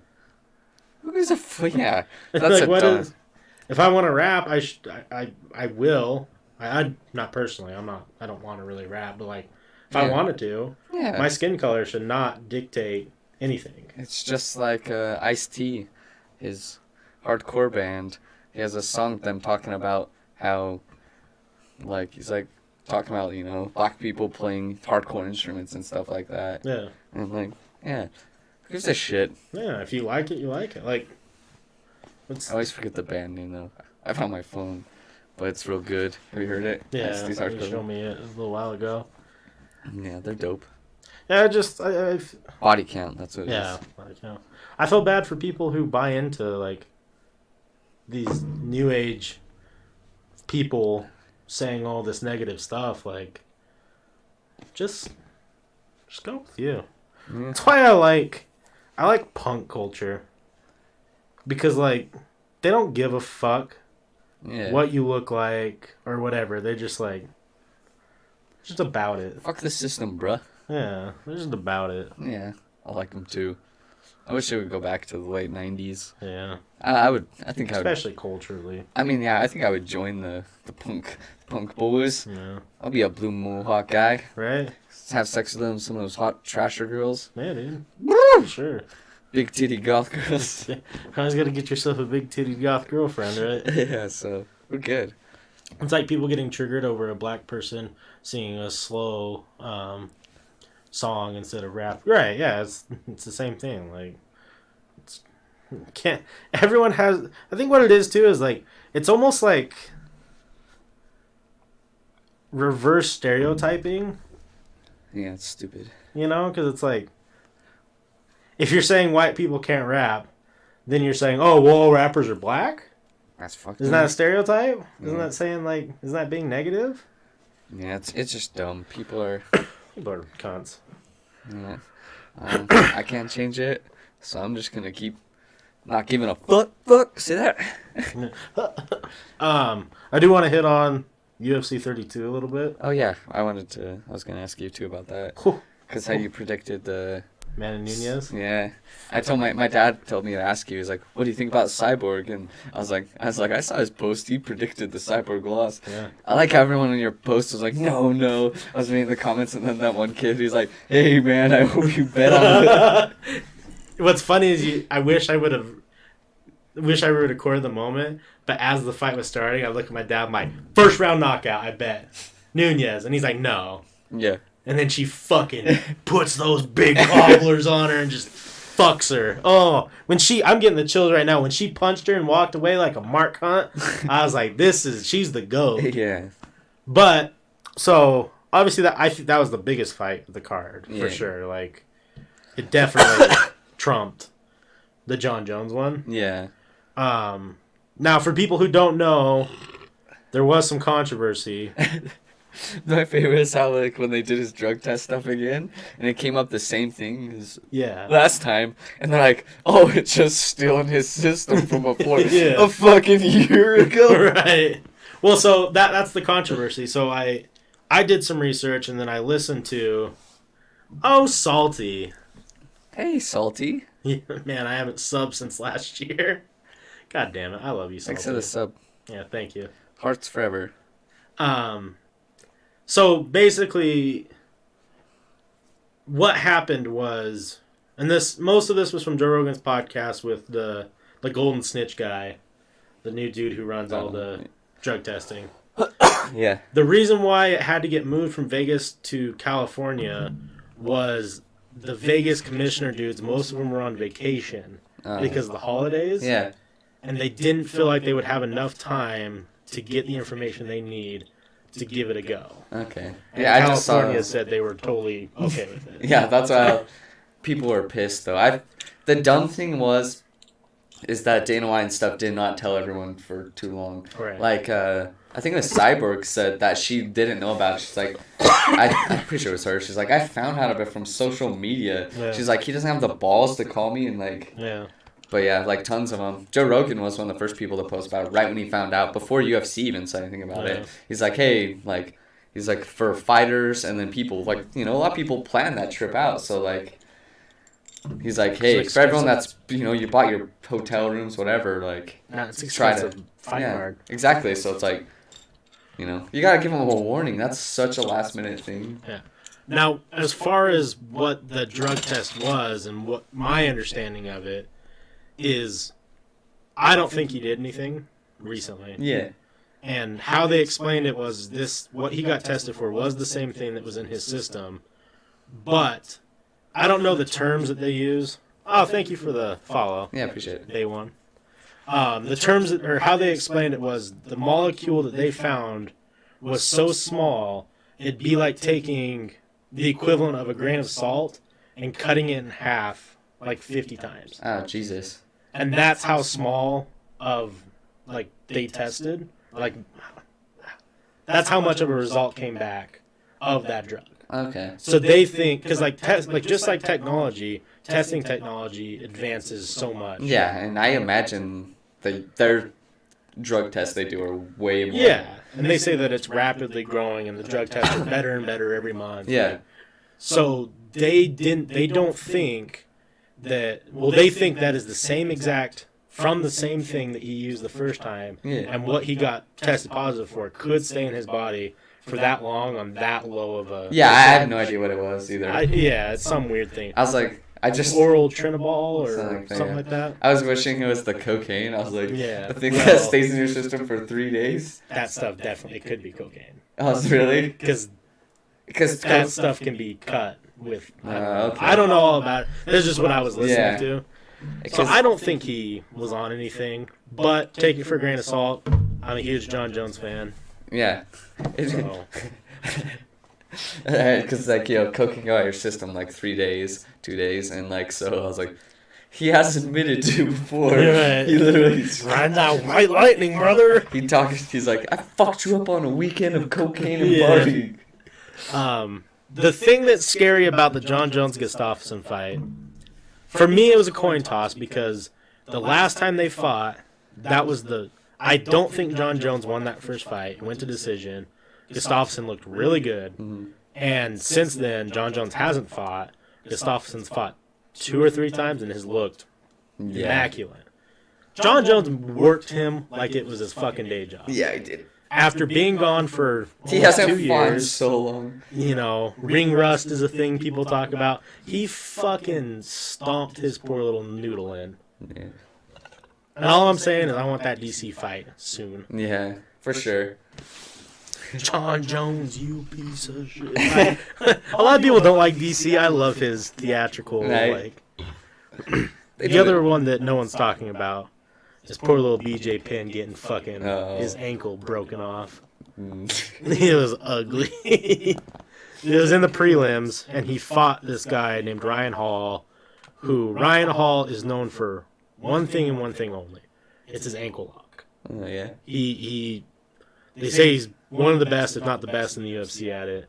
And by God, was it dirty. Oh. He fucking, I didn't say anything from that one. He faked a shoot-in and then trapped his leg, rolled BJ Penn on the ground, and immediately had him in, screaming pain. Oh, God. And he got up and was limping and limped out of the stadium. Jesus. And it was really pretty, but...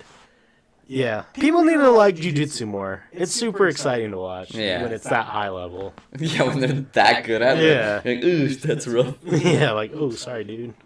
But I know people are really big on BJ Penn. He got to the prelims now, so... And he's on, a 6-fight losing streak. Damn. The one... I can't remember which fighter it was. One of the ones I was talking shit. I was just... I don't know if they were fighting this time. But yeah, I just remember I was watching clips from it and stuff. And he's like... talking to he's like, I'm about to send you back to the prelims. Oh, yeah. I was like, that's so funny. But yeah, I guessed all the fights right except for one, which was a bummer, because it was Carlos Condit versus Michael Chiesa, or Chiesa, however you pronounce it. Carlos Condit's my boy. I really liked Condit. I thought Condit would be back, because he's been injured. Yeah. I thought he'd be back and, pumped up, but... Michael Chiesa moved up a weight division, and he looked fucking good. Uh-oh. He did something I've never seen before, and even Joe Rogan was like, while he was interviewing him, he's like, I've never seen that before. So, when you get someone in a Kimura, what you're doing is you have your arms, you're mounted on top, and you have one guy's arm, and you're bending it back. Mm-hmm. And it will snap, because Frank Mir snapped Nogueira's arm. Yeah. It's fucking gross. So he had it, and then Michael Chiesa on top of him adjusted his weight and then with one hand grabbed his arm and stretched it out. Oh, With what? one hand. So he's holding this guy at the wrist, and he's stretching his arm completely back and tapped him out. Oh, what? It was gross looking. And, like, everyone, like, they showed the replay, and Trojan's like, did you do that with one hand? Like, how do you even do that? And he's all, I guess, that's the thing about the UFC lately is, you know, fighters are starting to realize it might not be an advantage to cut all this weight and fight a lower weight class. No way. To have the size advantage. Yeah, that's not good. Because you're gonna be fucking tired. Yeah, it's not good. Like, all of them keep. Yeah, it's. You even talk about, like, Connor was talking about it a bit. He's like, when he dropped a bunch, and he's like, I'm fatigued. Like, and when he's fighting at 145, like, he walks around at like 160, yeah, 170. that's what I said. Yeah, so, like, that's not good. And like, all you have is like maybe 24 hours before you fight to recuperate. Yeah. Like, you obviously you dehydrate yourself. Yeah. So you'll hydrate yourself and get some of it back pretty quick, but you're not going to be at 100%. No, you're gonna be so tired. Like, so I like seeing these fighters make that decision to just fight at their either natural weight or close to it, and stop doing this. Oh, well, I'll have a size advantage. Because in reality, a size advantage is important, but it's not going to be the biggest. And I don't know. I think it's stupid. You're trying to prove yourself as a fighter, and if you're going down to be bigger than the other guy, yeah, you're kind of a bitch move. Yeah, so fucking do it. Show them what you're about. Move up one. Yeah, like, and it's almost. I look at it almost as like a bitch move too, because you see guys who are later in their career start losing at a weight class. Yeah. Like, oh, well, I'll just drop down. Yeah. It's like, man, now you're looking like a bigger bitch. Like, like one of my favorite all-time fighters, Kenny Florian. Kenny Florian started doing that near the end. Yeah. He fought in like 5 different weight divisions near the end of his career. Jesus. And it's just like, if it's not working in one of them, it's probably not going to work in any of them. Gotta keep making them dollars, though. Yeah. But there's some good fights coming up. TJ Dillashaw is going down a weight division. Now, he's not doing it as a bitch move. Yeah. He's doing it to establish his dominance as one of the best fighters right now. And he's going to fight Henry Cejudo at 125. Oh. Calling it now, Henry Cejudo does not want that fucking problem. How tall are these guys? They're pretty short. Below 5'8". Okay. TJ Dillashaw might be 5'9". I was gonna say, because I start getting down. If I got down to 125, like I've been skinnier than that when I was down food, but like, see, I'm this skinny now, and I'm like almost 140. So like me losing almost 15, 20 pounds, like, could you imagine how I look? Yeah. So like, I was curious how short they are. Yeah. And now it's crazy that I don't know.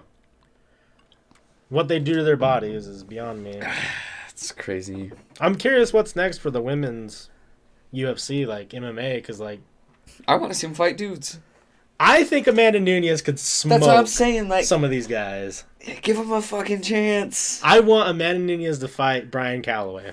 They would do it. I think the dude fighters would be down. Like, yeah. Well, it's a huge career booster for them. If like Amanda Nunes fought, like some like top 15 dude, like it'd be huge for him. Let her give that girl a chance. She gets fucked up, maybe not let her do it again. You just have to be extra safe. Yeah. But I'm telling you this much: those bombs Amanda Nunes was dropping on Cyborg, those are knocking anyone the fuck out. Yeah.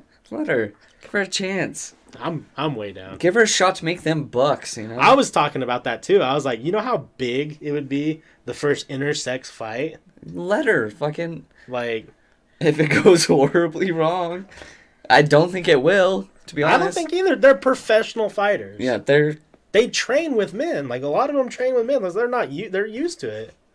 I need some song suggestions because I'm going to fall asleep and I need music to listen to. What kind of genre do you like? Yeah.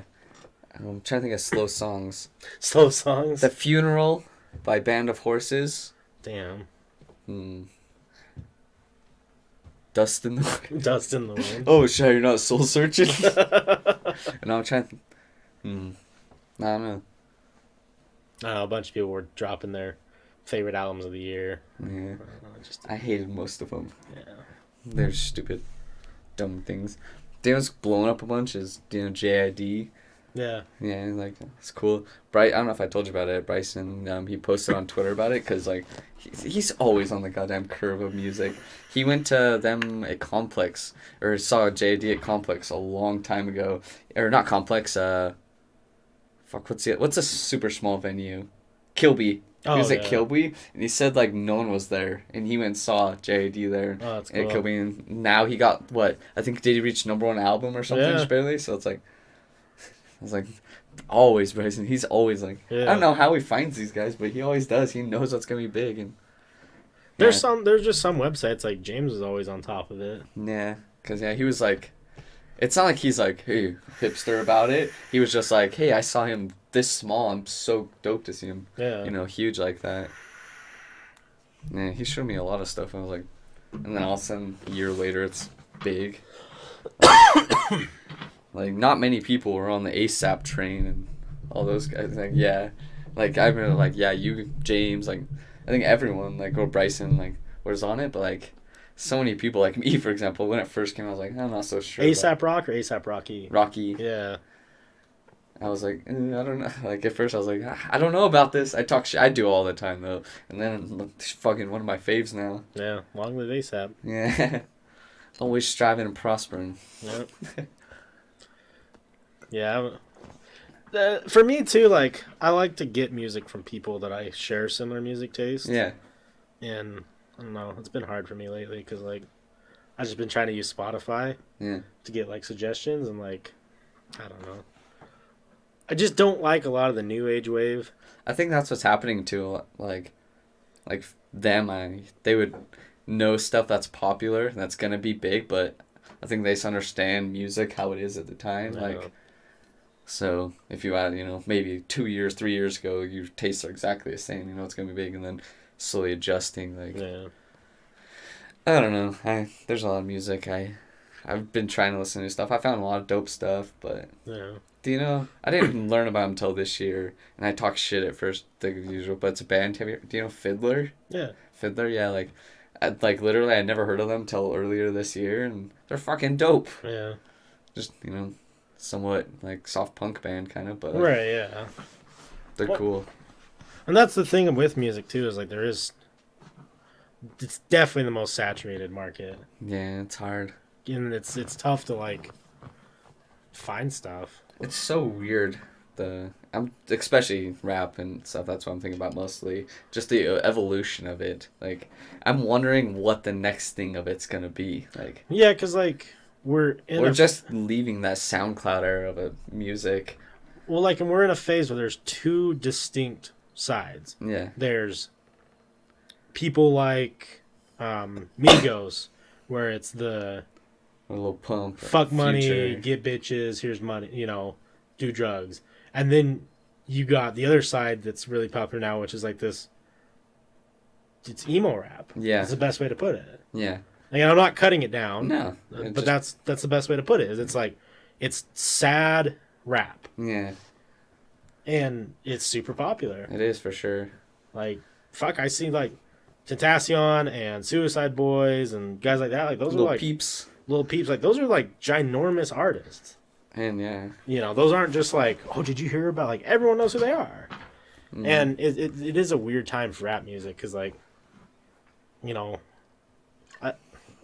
I don't really follow. I think it's leaving rap though. So many people classify things as Little Peep. I won't say Little Peep's rap at all. No. Like, Just has trap beats. he's exactly like that. There's the reason he's the biggest thing is because he was one of the pioneers. I think Cuddy did it. Yeah. Changed the style of music, and Lil Peep was literally just a punk rocker with trap beats on it. Yeah. Just talking about depressing shit, and that's maybe like it's just a genre that wasn't really a thing till now. So yeah, like you're saying this emo rap. It's like Tentacion's last albums weren't rap. That was just singing, but Yeah. it's weird. That's what rap's come to. But yeah, so I'm just curious what's next. Like, Yeah, I agree. Because, like, are we gonna start cycling backwards? Like, where we start hearing like Beastie Boys and like maybe. that kind of style of music again with like older style beats, or are we gonna cycle forwards where it's more techno fucking rap?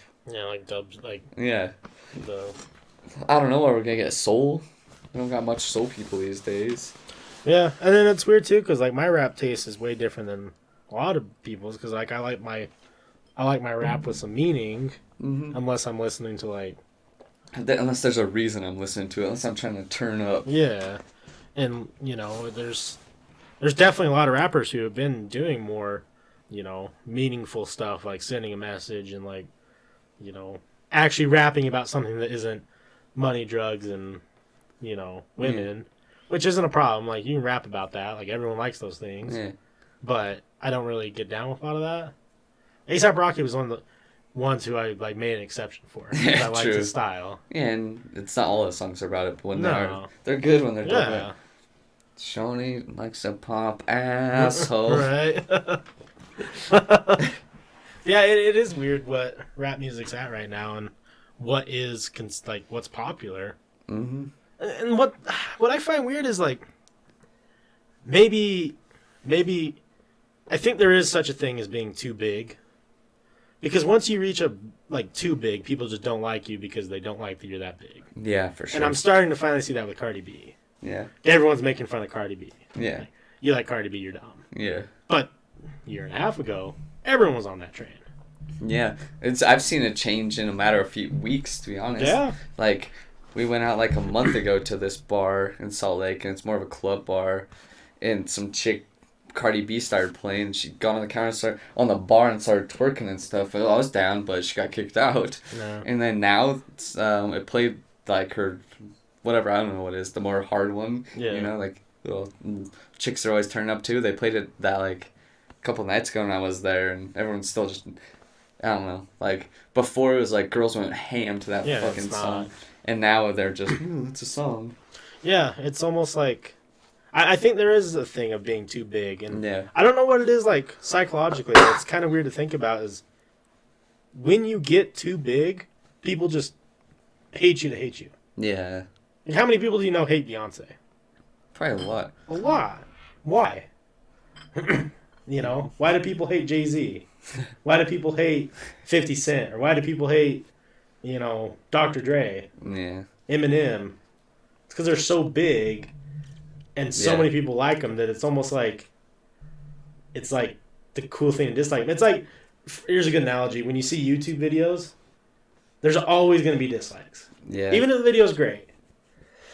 It's almost like the cool thing, like, oh, well, I'm disliking it. Yeah. I don't know, affects me too, I think. Like the hate train. I'm not going to listen to Russ in front of anyone ever.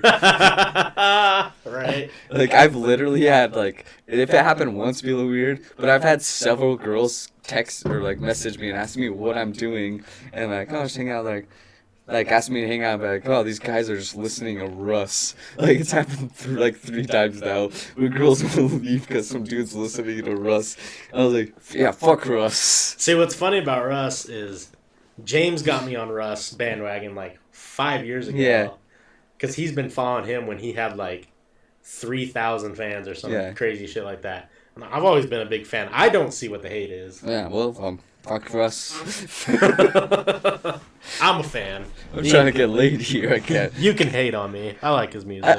I'll play it in 3 years when it's not shitty. But you know who's another example of, I think, got too big and now just people don't like him because he's too big? G-Eazy. I was going to say, don't say Jeezy. I've never liked Jeezy, small or big. No, I've never liked him small or big either, but I see a lot more distaste for G-Eazy now than like 3 years ago when he was like, everyone was on G-Eazy's dick. Oh, God. But it's with Kendrick Lamar, too. I like Kendrick. Yeah, I don't know. It's just, I've been to too many parties where a whole bunch of white girls put on, I mean it.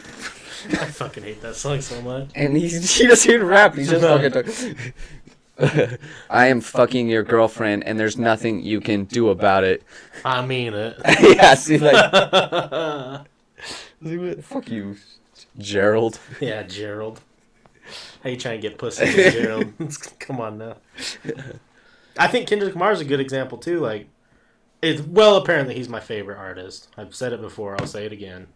But after this last album, definitely, whether you like it or not... I don't think it's definitely not his best album, but he started getting way more haters. Yeah, for sure. J. Cole's another one. I'm a huge J. Cole fan. J. Cole gets lumped in with Russ. People hate Russ. They hate J. Cole as much as they hate Russ. Yeah. And I don't know why. I don't see it. And another reason the Russ thing though was obviously he was kind of a meme hate thing, but then once he came out and talked shit on Lil Peep, everyone turned on him. It's because he said something about Lil Peep and then said the opposite about Mac Miller. Like, Lil Peep, he's like, shouldn't do drugs. Yeah. And then when Mac Miller died, it's a shame we lost such a great. Like, got same for both. Yeah. They both fucked up. Either say don't do drugs or, because, that's what there's, like, basically what he was saying was Lil Peep was a piece of shit druggie and Mac Miller was sad and was looking for an outlet. Yeah. It's like it was the same thing. It is the same exact. Mac Miller has so many interviews where he's like, I love drugs, so I'll do any of them. Yeah, they both died for the same exact. They just love fucking capping, but just don't be one-sided, my guy. Yeah, don't flip-flop. Makes you look bad. Mm-hmm. All right, I got a couple more. One's going to be long. I don't know. But first, I think Jeezy's the rap of Pete Davidson. I think he's the Pete Davidson of rap. Yeah. Damn. That was fucked up. For sure. Hey, thanks for dropping by. Hopefully we'll see you around again. Have a good night. It's kind of dying, I think. Yeah, it's okay. It's nice having it. So, this one is the exact copy and paste of the Wikipedia article. I want to get the base knowledge, and then I'm going to do more research on this. So I figure I might as well do at least one conspiracy. Yeah. And it's the New World Order. Oof. Because I think it's one that's starting to get even bigger and more popular. And some people are really buying into it. Yeah, the fucking QAnon thing and stuff like that. Yeah. People are... It's testy out there in the world. Because my dad's super into the Illuminati based... Kind of like... What's it called? Not Illuminati. I don't know. I can't remember the name of it. It's basically just the Illuminati. Yeah. And that... Like, there's a lot... And QAnon... People that don't know, he just posts it's anon because anonymous. He posted on 4chan and 8chan and shit. And... He just leaking stuff, basically, Illuminati, one world, and Trump's not a part of the society. They're trying to push him out and stuff like that. That's basically all it is and stuff. But, right. I don't know. I kind of believe the QAnon guy. Like, a lot of his stuff, it seems he's knows some shit, and he's got a purpose. He's doing this. And right. Yeah. Anyways. So what I'm going to do is, tonight I'm just going to hit you guys with the bare minimum what's on Wikipedia for what the New World Order is. Okay. Then I'm going to dive in and give you evidence and contrary evidence and all that stuff over the next coming weeks and months or whatever of just deeper information.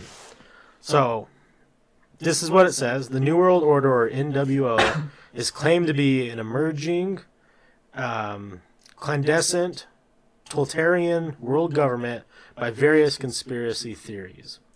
The common theme in conspiracy theories about a New World Order is that a secretive power elite with globalist agenda is conspiring to eventually rule the world through an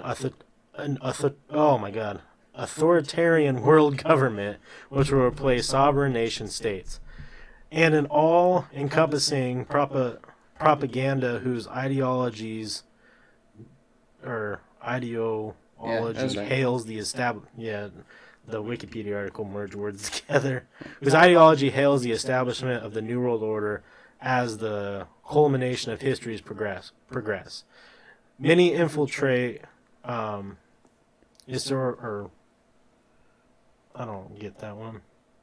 I hate Wikipedia articles. Many historical and contemporary figures have therefore been purported to be part of a cable that operates through many front organizations to orchestrate significant political and financial events, ranging from causing systematic crises to pushing through controversial policies at both national and international levels as steps in an ongoing plot to achieve world domination. Before the early 1990s, the New World Order conspiracies was limited to two American countercultures, primarily the military anti-government right, and secondary the part of fundamentalist Christianity concerned with the end time emergence of the Antichrist. Skeptics such as Michael Barkin and Chip Burlett, Skylark. yeah, Chip Skylark, my shiny teeth that sparkle, observed the right-wing populist conspiracy theories about a New World Order had not only been embraced by many seekers of stigmatized knowledge, but had seeped into popular culture, thereby, oh, that doesn't make sense. A period during the late 20th and early 21st century in the United States where people are actively preparing for apocalyptic situations. Those political scientists are concerned that mass hysteria over New World Order conspiracy theories could eventually have devastating effects on American political life, ranging from escalating lone wolf terrorism to the rise of power of authoritarian, ultra-nationalist demagogues or whatever. So basically, I mean, that wasn't probably the best article to use for the first one. Yeah, but still, that's... New World Order, there's tons of theories, conspiracy theories, and then there's evidence. Yeah, I'd say there's a lot of evidence. There's definitely a lot of evidence. And it makes sense. Yeah, I mean, we kind of have so much proof about the fucking Rothschilds, and there's obviously the elite rich that are ruling shit for money, and... God, yeah. I believe it. So I'm going to save this for last whenever we're getting close. It's pretty long. And what are we at? Let me see. It should be at like 2 hours and 10 minutes. Oh. Hour and 45. Yeah. JK. Whatever, okay. Do you have anything else you want to do? No, I'm a pee. You can talk about that. You can say for us and anything after that. But yeah, all right, you're okay.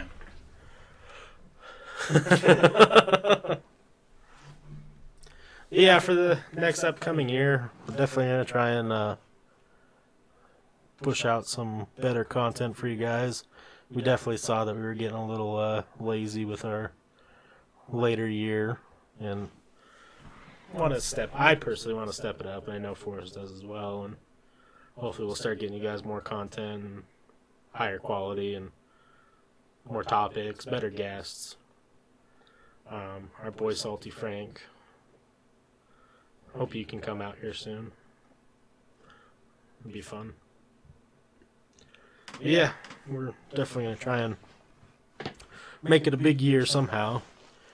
We want to redo the Discord. Start getting people in there. I want to get our stream looking better and whatnot and all that jazz. Ooh, god damn. Ooh, god damn. Kill him. You hit him with the finger point and the panties fall. Yeah, it's the most irresistible move. Yeah. The fucking double gun, baby. Double guns. Oh, see, ooh, look at that. Oh, yeah. Damn, out that girl is just me at those moves. Alright, so this is the most popular Reddit no sleep for the past little while. Okay. It's called Beware of Clowns. Every time we go to a frat party, God. Gotcha, you assholes. So it's from u/KG Lewis on Reddit.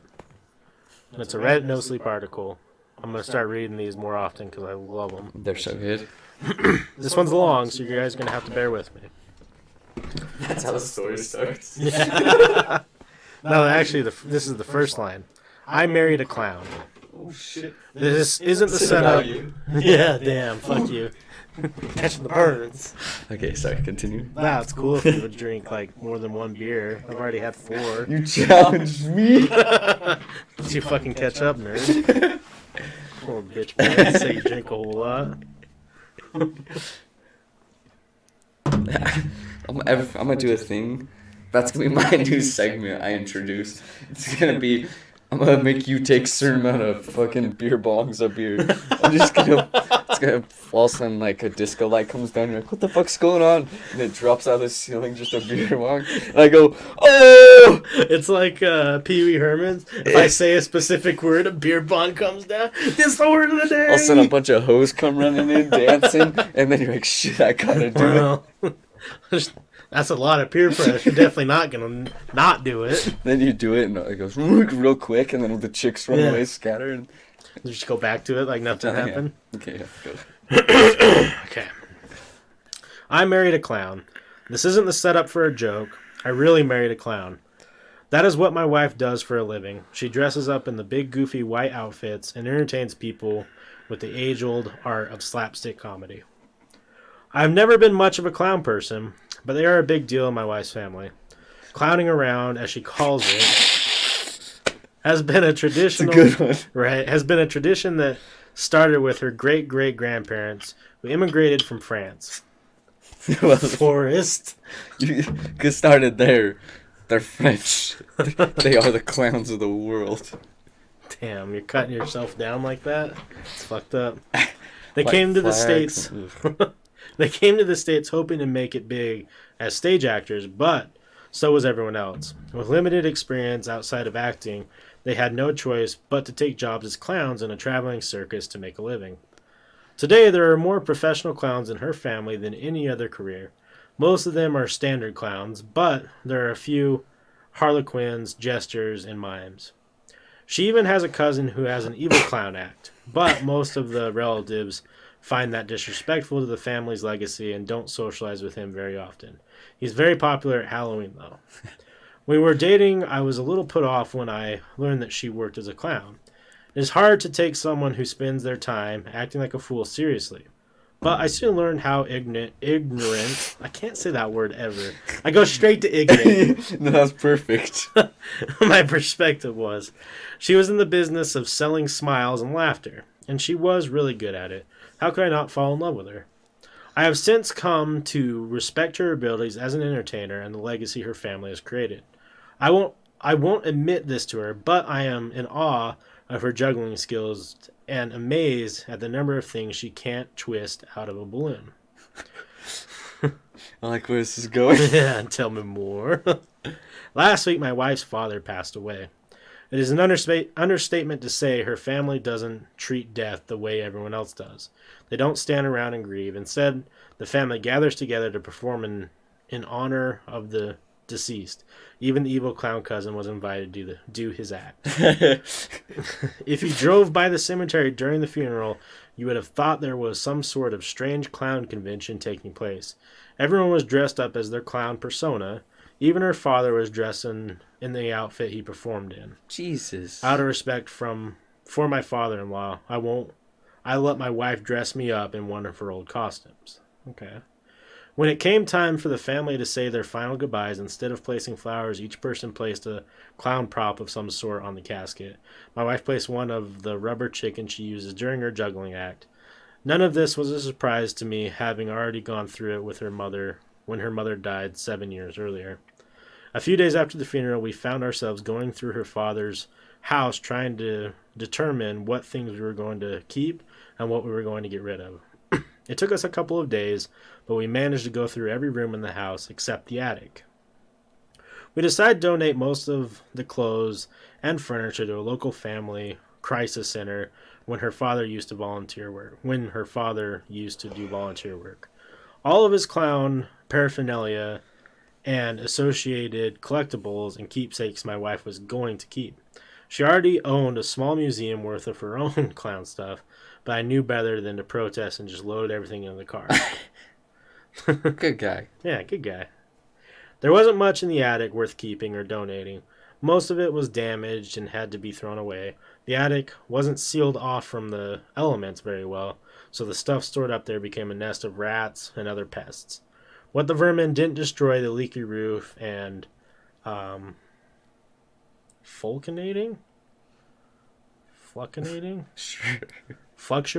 seasonal temperatures did. Jesus Christ, I'm a fourth grader.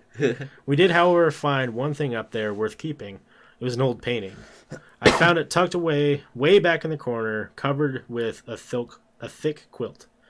I was surprised it had survived considering how badly damaged everything else around it was. What is this supposed to be? I asked, holding up the picture of the clown so my wife could see. Given how important clowns were to her family, I figured it was some old relative. She scrunched up her face as she looked at the painting and tried to come up with a name. I have no idea. I don't remember ever seeing that painting before in my life, but that clown looks so familiar, I'm sure I've seen him before. Maybe he was a friend of your father's, I offered an explanation. Someone he performed with that wasn't part of the family. My comment was enough to knock the appropriate memories free from her mind. I do remember him now. I was 5 or 6 when my father invited him to stay with us. Something happened to his family. There was a fire or something. He was the only one who survived. I remember he was kind of slow, like a little kid trapped in an adult's body. Everyone called him No No. No, they called him Oh No, the clown. Uh-oh. Oh No, the clown? What kind of name was that? I believe it started out as a nickname. I don't think he understood the other clowns were making fun of him when they started calling him that. I didn't think clowns could be so cruel. Some are. I think that is why my father took him in. He felt sorry for him. He didn't stay with us for long. One day he was there and the next he was gone. I guess he left that behind.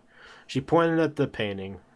At the same time, I assumed my father found another place for him to stay, but I never saw him again. It was such a short period of time, their memories must have gotten buried. The painting was a simple portrait of a clown. He had red diamonds painted around his protruding eyes, and a red ring circled his smiling mouth. A small patch of blue hair sprouted from the top of his otherwise bald head. In place of the standard red nose was a bright green one. The rest of his skin was painted white. All that was visible of his outfit was a large gold ruffle that ringed his neck and extended out past his shoulders. What do you want me to do with it? I asked my wife. I like it. Put it in the car. Hoarder. Damn. I knew she was going to say that. I thought it looked kind of creepy.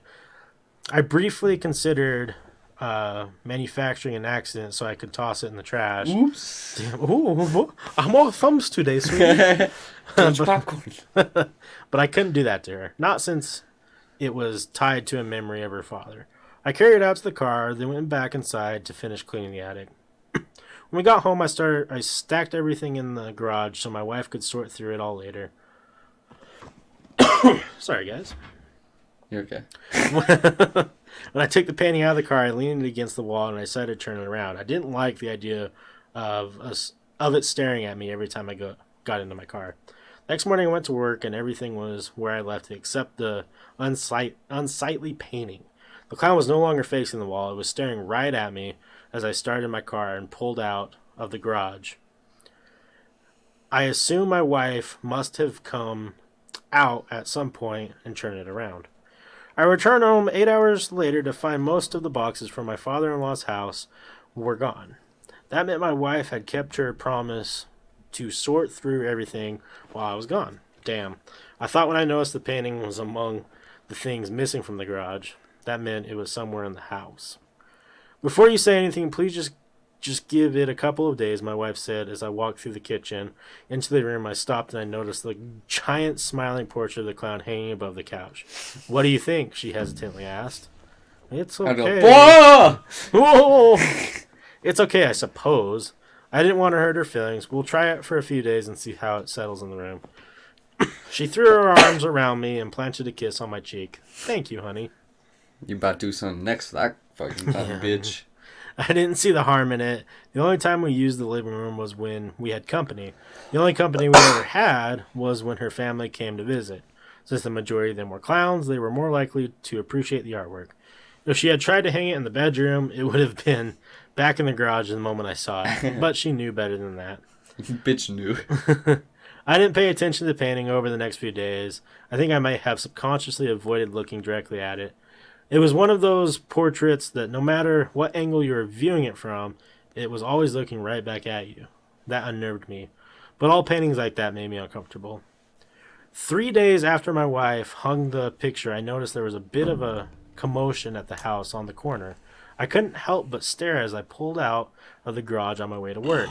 There was a couple of police cars parked at the curb, and an ambulance in the driveway. I didn't know the neighbors personally, but I had seen them out in the yard plenty of times.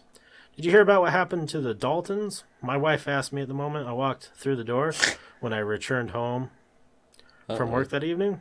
Who? I asked. I didn't know the name of most of our neighbors. I rarely had anything to do with them beyond a friendly wave. The Daltons. Live on the corner. Zach and Miriam. They have the twins. No, I answered her original question, but I saw the police and ambulance outside their house when I left work. Someone broke in their house last night. They broke Zach's arm and might have given him a concussion. They also gave Miriam a black eye. All that happened in front of their terrified boys. They think it's the same person that robbed a house a couple of streets over 2 nights ago. I just shook my head. Thankfully, it didn't happen to us. That night, I made sure to check all the doors and windows to make sure they were locked. We never invested in a security system. We didn't think the neighborhood warranted one, but I was starting to rethink that decision. The next few days passed uneventfully. The shock of the robbery had started to subside, and the neighborhood seemed a little less tense. That didn't stop me from checking all the doors and windows before we went to bed, though. I think we should get a dog. I agree. My wife lowered the book she was reading and looked at me. That sounds a lot more involved than a security system. I know, but I was thinking maybe I could train the dog to be part of my act, when it's not guarding the house. A little cute little clown dog? Little clown doggo? We went through the dog phase several years ago when we found out we couldn't have children. I thought we had buried that idea. I guess it never really went away, and she found a way to dig it back up. How about we talk about this tomorrow? I turn off the lamp on my nightstand and settle into my pillow. It's been a long week, and I just want to get some sleep. You should get some sleep, too. Don't you have a gig tomorrow morning, I reminded her. You want to escape the conversation by going to sleep. I'm going to curse your dream about dogs. Damn, that's a fucking... Don't say that shit to me. That's not a curse. Put dogs in all my dreams. I must have really tried, because the next thing I remember is being jolted awake. Oh, wait. Hold on. I missed the line. You want to escape the conversation by going to sleep. I'm going to curse you to dream about dogs. Okay, I said as I started to drift to sleep, as long as they were quiet dogs. I must have been really tired because the next thing I remember is being jolted awake. I was confused at first and couldn't tell if I was startled awake by the dream I was having or something in the real world. I looked over at my wife who was gently snoring. It must have been my dream that woke me up. My wife is a much lighter sleeper than I was, and I figured she would have woken up first if there was a strange sound coming from the house. I listened for a few moments, just to be sure, and was about to roll over and go back to bed when I heard a loud thud. That wasn't part of my dream. I quickly sat up and slid my feet out of bed, scanning the bedroom for something I could use as a weapon. It may seem funny now, but the only thing I could find was one of my wife's clown shoes. The night before performance, she always set her costume out on the high back chair we have in the corner of the room. Grabbed the shoe by the toe in a two-handed grip, intending to use the oversized heel as a club. Weapon at the... Such a clown shoe's a fool. Right. Weapon at the ready, I slowly walked in the bedroom door and peeked down the hall. I didn't see anything, but I heard a soft rustling coming from the living room, and then the soft tinkle of a bell. The reason I didn't call the police first is because our phones were on the little ledge in the kitchen where we set them every night to charge. We banned them from the bedroom when we noticed we spent more time on them than talking to each other. I slowly crept down the hall as the rustling continued. I didn't have much of a plan. The best one I could come up with was to try to get one of the phones and then run back to the bedroom and lock the door while I called the police. I reached the corner of the hall that connected to the living room. I had my back pressed against the wall as I readied myself to sprint across the entryway to grab a phone. I decided to hazard a glance into the living room, expecting to see a burglar rummaging around in our things. That is not what I saw. When I poked my head around the corner, I couldn't make sense of what I was seeing. I was so stunned that I stepped out of my hiding place to take it all in. The giant clown shoe slipping from my grasp, and I thought, what the fuck? Standing across the room from me was a clown. A clown dressed like one in the painting. In his hand, he held a juggling pin that was stained with a dark liquid. At his feet was a motionless body dressed in all black, a small pool of blood spreading out from underneath the head. The clown didn't seem startled to see me. When he noticed me, he just smiled, showing his large, horse-like teeth, and brought a finger to his lips, telling me to stay quiet. He then held his hand out to indicate that I should wait. I looked over at the picture frame to confirm the identity of the clown, but it was empty. There was all the confirmation I needed. As I stared at the clown, the clown set the juggling pin down and started to pull a handkerchief out of his pocket, which was connected to another handkerchief, which was connected to another. You know the routine. I expected the bit to end with the clown pulling out a pair of boxer shorts while looking embarrassed, but the last thing to emerge from his pocket was a towel. He held up the towel for me to see while he pulled it free from the handkerchief it was tied to. The clown then squatted down next to the body and began to use the towel to clean up the blood. As he did so, the man on the ground groaned and began to stir. The clown didn't seem concerned. He grabbed the juggling pin, gave it a flip through the air, caught it, and then brought it down on the man's head with a wet thud. He looked over at me and shrugged in an apologetic way and used the towel to clean the blood off his juggling pin before he continued to clean the floor. When he was done, he stood up and showed me the impossibly clean towel, a towel that was just used to soak up a large volume of blood. He showed me both sides of the unstained towel, then took a Tada stance. I continued to stand and stare at the clown, frozen in place by the insanity of the situation. The clown placed his hand on his chin and acted like he was thinking. He then suddenly raised one finger in the air, as if an idea had occurred to him. The clown slowly knelt down over the body of the man and ripped a hole in the shirt, about midway down the back. Then he took his hand and placed it upon the exposed flesh. As he pressed down, his fingers sank into the man's flesh as if it were clay. He didn't stop until his entire hand was buried inside the man's back up to the wrist. Jesus. I will never forget what happened next. As the clown stood up, the body of the man also rose, as if it was nothing more than a hand puppet. The clown then proceeded to make the body dance, the arms and legs moving in time to some song only the clown could hear. I don't know how he was able to control the body with nothing but his hand shoved into its back, and I didn't want to. Jesus. I had seen enough. It was time for the nightmare to end. I slowly turned and started to walk back to my bedroom. When I got to the hallway, I stopped and turned back around, hoping the apparition of the clown would be gone. It wasn't. He was still standing there, holding the corpse puppet. When he noticed I had turned around, he made the body wave goodbye to me while he feigned a sad face. I crawled back in bed, pulled the covers up, and closed my eyes. Last thing I thought before sleep claiming to me was, who needs a dog or a security system when you already have a clown? Jesus. Okay. So... It's a weird turn of events there. yeah, that took a drastic turn. Man, I like it. I like that story. It's not really a no-sleep one for me, but... I need to see that in a movie. right? Damn. Wes hates me. Yeah. Have you... Damn, there's this clown movie there on Hulu or Netflix I watched. Now, I think I told you about it a little bit, but yeah, you need to watch it. He's a serial murdering clown. Oh, wonderful. It's pretty good. It's gory as fuck. Yeah, that's the one I think I told you about. He has the hot chick hung upside down and he cuts her downwards with the saw. Yeah, you did tell me about that.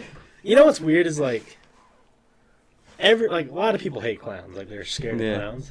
And I thought I was on that boat, but I really don't think I am. I think I would just try to fit in with people. I'm not scared of clowns. Me neither.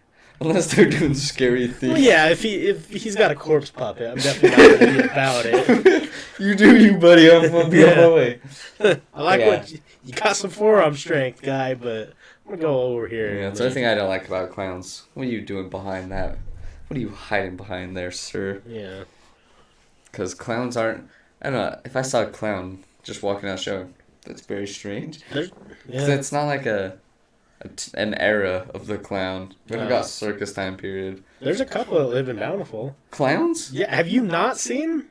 Dude, I've driven around a couple times and seen dudes dressed up as clowns in their car. Definitely working clowns, not joking around. Maybe you're just fucking losing your mind like me. I'm going crazy. What you see is clowns, and I just see weird things moving them. I'm gonna come in with just dark eyes and bags, and Forrest the clowns are everywhere, man. I saw 4 coming over.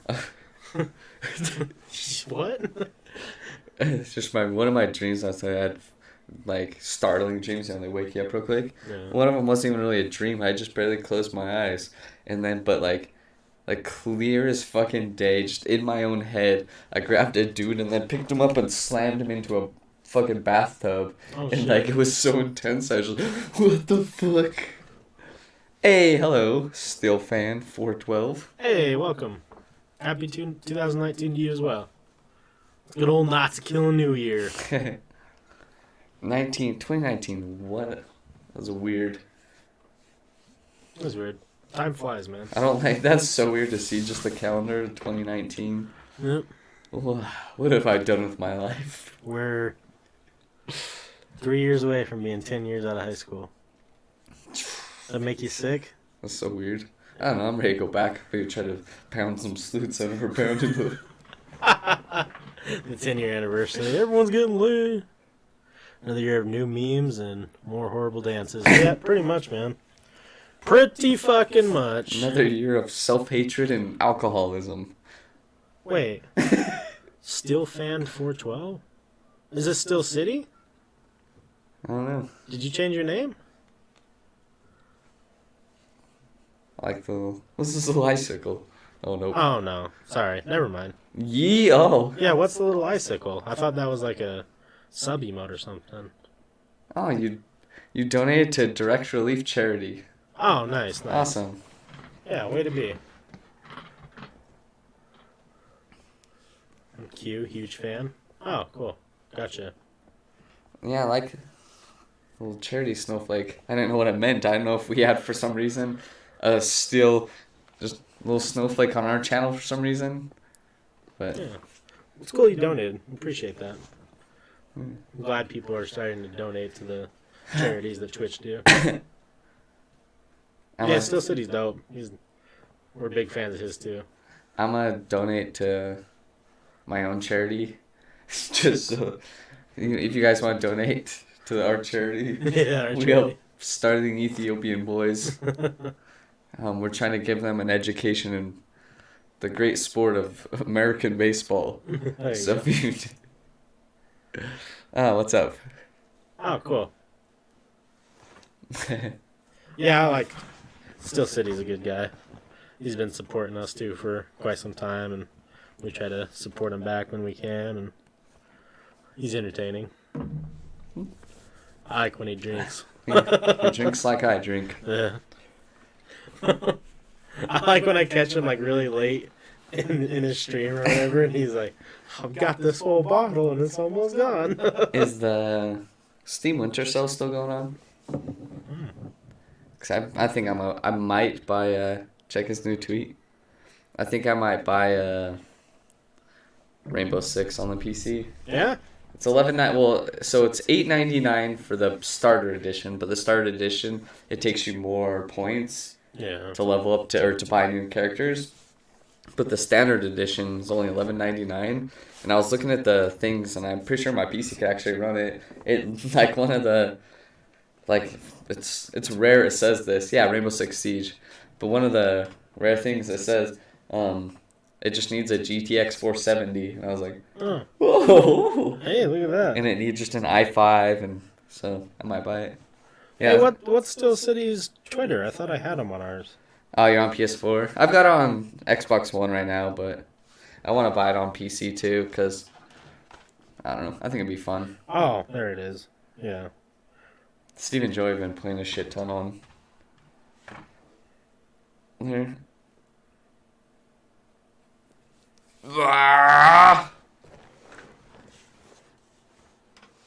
Yeah. Oh, yeah, I forgot that he went to Scotland, do you remember? Oh, yeah. Oh, I ship it too. I ship it hard as fuck. Those two. Is that the person he went to meet in Scotland? Oh. Really? What? I've been shipping that since I've been in this stream. Yeah. That's what I'm talking about.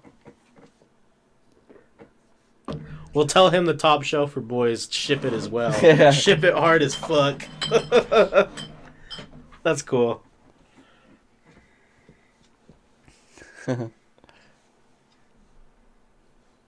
Hell yeah. My guy getting some likes. I need to fucking get a passport. I do too. Because when they last, like, what? I'm going to Mexico this year. I'll be down. Road trip to Mexico. We're jumping the wall, baby. Little Tijuana. We're going to scummy areas. Yeah. I'm trying to see some donkeys have sex with, I mean, not me, someone else. You're right, not you. But you. I put a comment on his thing. Oh, Lord, yeah. I don't know. I want to go somewhere else. I do too. We could definitely budget like a for sure. like a Scotland trip or something. Or just do a fucking cruise. Or I'm down with a cruise. Cruises are cheap too. Yeah, they're so cheap. And that's living luxury. We don't do shit. Right. And the nice thing about cruises is it's like cheap and it's like usually they pay for all the food and stuff and your ticket. And the only thing you pay for is, you know, if you want booze or if you stop at a location. Yeah. So down for that. Why don't we plan one for like July? We could, and we could definitely get enough people too where get like a family if you get more people, if you get like 10 people, it's like crazy cheap. Well, I know that Clinton and his wife will go because they love cruises too. Build a wall. They're easy to jump. Yeah, I'm down. We could definitely find enough people to do one of those. Where would you want to go though? I don't give a shit, to be honest. Okay. I would either be down for a Caribbean cruise or I don't think my first cruise I want to do this, but I do want to do an Alaskan cruise. That'd be cool. But that's more like, I don't want to be cold. Yeah. I'm down for the cruise. I'm living in luxury. I want to sit my fat ass in a long chair for 7 days. Right. Turn my white belly brown. Yeah. Oh, baby. I'm looking to get cooked. A Scotland trip would be cool too, though. We could definitely do it for... It'd be expensive, but it'd be not crazy expensive. Yeah, no, not crazy. Yeah, Alaska's so beautiful. Like, I'd love to go see some of the Alaska views. Yeah, me too. But we definitely plan something. A cruise would be, I think, the cheapest, and we could get a ton of people to do it. I think if we did like Scotland or something, it would be literally... Probably me and you. Yeah. So... Bro, we can vlog it. We Smash that like button. That's all we do the whole time. There's like 37 videos, and they're just that every time. We're at this castle. Smash that like button. Stream lag? Yeah, a little bit. It'll come back. Yeah, it'd be fucking... Don't forget to subscribe and... Sundance is coming up here in a couple weeks. Already? Yeah, January. Damn. I need to just go this time and stop being a little bitch. We could just go in the day and then leave whenever, but like... Yeah. The only time we ever went at night is because... I don't know, actually. Should we interview people? If my stream's working this year, I'm streaming. I'm booling up at a stream. It's gonna be a good one. I'm ready for that. Because there's some real characters up there. You have some great Park City tits. Hello, ma'am. It's just like Angelina Jolie. Let me see them knockers. Right. And then I just stared her. She does it. Suicide end. Yeah. We're at this suicide forest.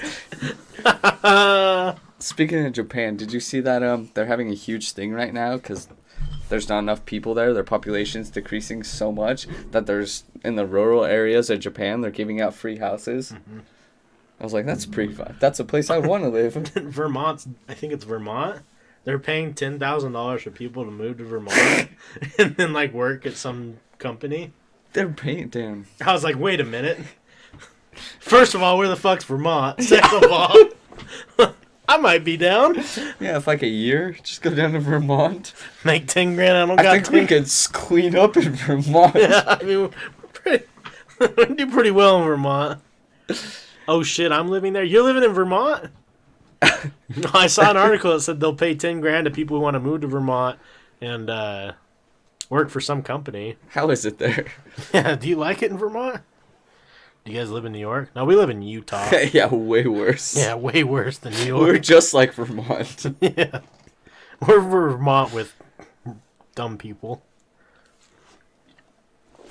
I don't know. I'd probably move to New York for a little bit.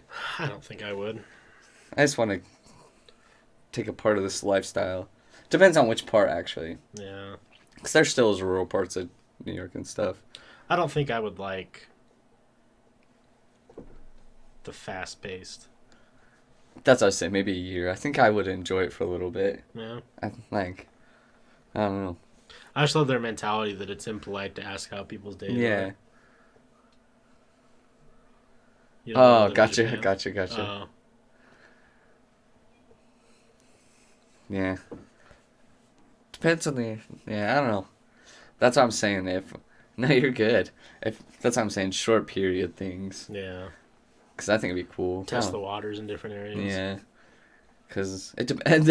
I think I'd have to move to New York because I get like time zero. I want to constantly be going. Yeah. That's when I'd have to live there. But other times when I'm like right now. Right now, like hibernating. Right now, I'm perfect. I can just fucking do me. Right. Watch Lucifer. That's really good. It's pretty good. It's on Netflix now. Oh, is it? Yeah. Oh. They were on Fox or FXX, and it got canceled. And then there was a giant outroar, I guess. Oh, yeah. We to talked pick about up Lucifer, so they put it on Netflix. Touch waters in different areas. Yeah. Well, hopefully Poons. Little paninis. Oh. Did you watch the new Black Mirror thing? Oh, I've been thinking about it. Is it worth? I just didn't. I thought it was a cool concept, but I didn't even like those fucking books as kids. The Choose Your Own Adventure. So the only thing that is weird. I was like, this is like a shitty video game. Yeah. Now it definitely has Black Mirror vibes. Yeah. And there's a scene that you're really gonna like, for sure. Mm-hmm. It involves acid and some. I might do it. I won't, watch it Yeah. eventually, but like. Involves acid and some wild shit happening. I'll just say that. The only thing that was a little confusing for me was you'll go down this path or whatever, like choosing these things, and then you abruptly will get like, I guess, an ending. Yeah. But it doesn't tell you it's an ending. And then it will like revert you back to make a different decision, to go down a different path. Okay. And I didn't quite understand that at first, so I was like, oh, well, am I done? But then I was like, oh, okay, so I'm making the decision, I'm seeing the outcome of all my decisions so far, and this one decision, and then it reverts me back to an old decision so I can try and go down a different path. Okay. But there's a lot of, as the kids will say, woke shit in that one, and everyone was freaking out when the trailer got released. Yeah. On the internet. But the funny thing is, most people are posting, "You seen the new trailer?" I was like, the whole thing's out. Yeah, literally. it's out. Like, the trailer may be one thing. Why don't you just fucking watch the show? I think, because I know you like to like fast forward or like be doing other things. I don't think you're gonna enjoy it unless you like are totally committed to just doing that thing. Yeah, I'm gonna see. That's when I watch TV shows. It's like the first so if I start watching, I watch like series every night and stuff. But it's like the first 2 episodes, 3 I'll watch the whole thing. Yeah. But then, like for example, I just finished Lucifer on there, but it's like it's good, but there's like a lot of crime stuff. Like what it is, like Lucifer's helping the cop LAPD, and so there's all this backstory stuff going on, but then during each, like, most episodes, it's kind of like a CSI type show, like solving a crime. Yeah. So, like, sometimes they're, like, that one, for example, like, I didn't fast forward unless I was like, there's something crazy going on in the show. Backstory. I'm trying to get through your goddamn CSI filler. Right. I don't know what the fuck happens here. So I hit that 10-second one. The thing with the new Black Mirror is, the reason why I say you probably should be like only wanting to do that is the decisions will pop up randomly and you have a limited time before it just auto picks one for you. Okay. So it's kind of like, if you're like, because it happened to me, like, I watched it with my dad, and I was eating dinner or whatever, and, like, I was, like, listening, and I was, like, looking, like, at my food. Yeah. And he was like, oh, shit, we have a decision. I'm like, what? And he's like, you got to pick one, hurry. And, like, there's a timer going on. I'm like, oh, fuck. And I'm reading what they want me to do, and That's pretty cool. What do you call someone that moves from France to Germany? Adolf Hitler. Damn. Not to kill a New Year. Not to kill a New Year. Yeah, I'll have to watch it. I was like, this just seems like a video game. Like, is this a Yeah. Telltale game? It kind of is like that. It's just, I don't know. It's just, some of the stuff's funny, some of the stuff's serious, some of the stuff's weird. Like, I don't spoil anything. It's still fresh, Yeah. so, give it like 2 weeks and then we'll talk about it, I guess. Okay. But I'll watch if it. you haven't watched it. I'll watch it. Speaking of Telltale games, I still need to finish Wolf Among Us. Some nights when I would just fucking play those instead of watching movies. Yeah. Because they're entertaining. They're great stories. Because that's the nice thing about those. It's like when I want to do something like that, but I don't want to play any video game because I'm eating like you said, so I can just sit there and play like Wolf Among Us and X. Yeah, tell them fuck you. Yeah. It does suck though because I don't think Wolf Among Us finished. No, I don't think so either. And Telltale Games is gone now. Yeah. They're completely done. Damn. Spoiler alert, Battlefield 5 is basically an upgrade of World War II, the game. Yeah, that's what I heard. I actually still want to play it, to be honest. 'Cause that's a reason. That was I like Battlefield 1 a lot, but I wanted the upgraded guns, the World War II guns. Yeah. But it kind of flopped super hard. Yeah. I don't know what it is. Like, I don't think that style of game's that big anymore.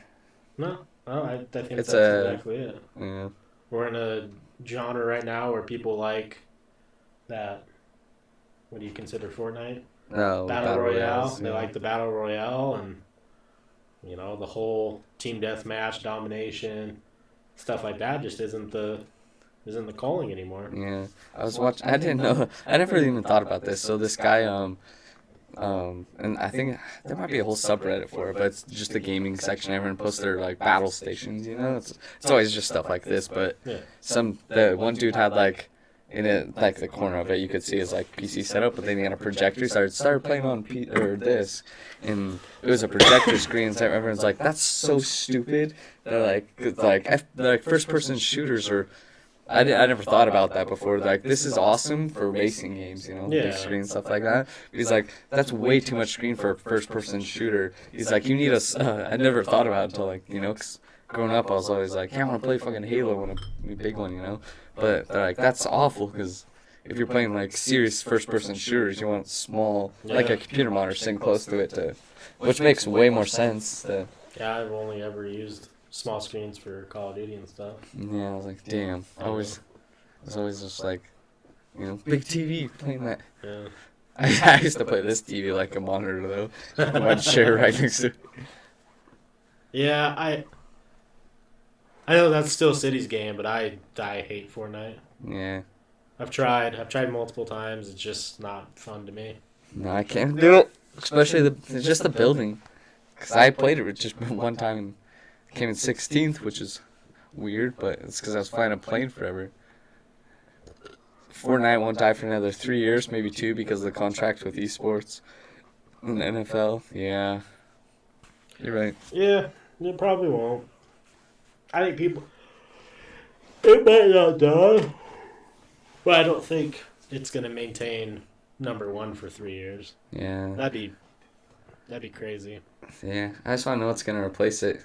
What game's coming next? It's so hard to predict. We just need to figure it out real quick. Like, we need to jump on that bad boy. I want to be the ninja of shitty gamers. Right. Maybe when the new consoles come out, it'll be like Red Dead. Maybe. I bet that's the plan, right?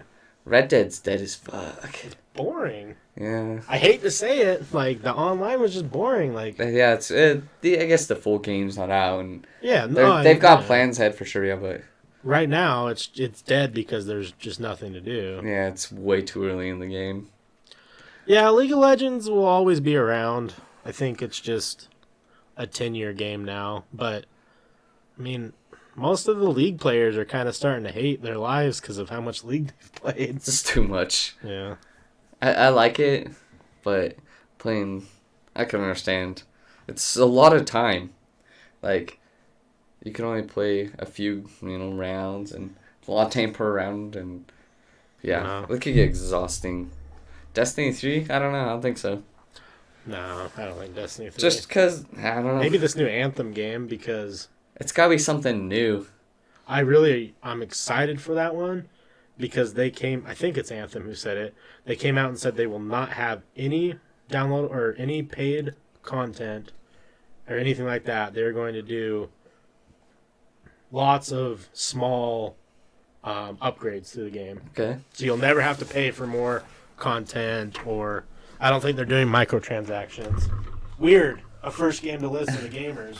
They're tired of microtransactions. It's not. Yeah. You're good. I don't know. It's gonna be tough to see what comes next. Yeah, Destiny. I just think the problem with these sequel games is they're big, but only for a short amount of time. For a game to take over completely, I think it's got to be almost a new idea. So I just want to, because we had League forever, RuneScape. What's gonna be big next besides Fortnite? Like Fortnite took off PUBG. There's gonna be something. I just don't know what it is. Yeah, it is for sure.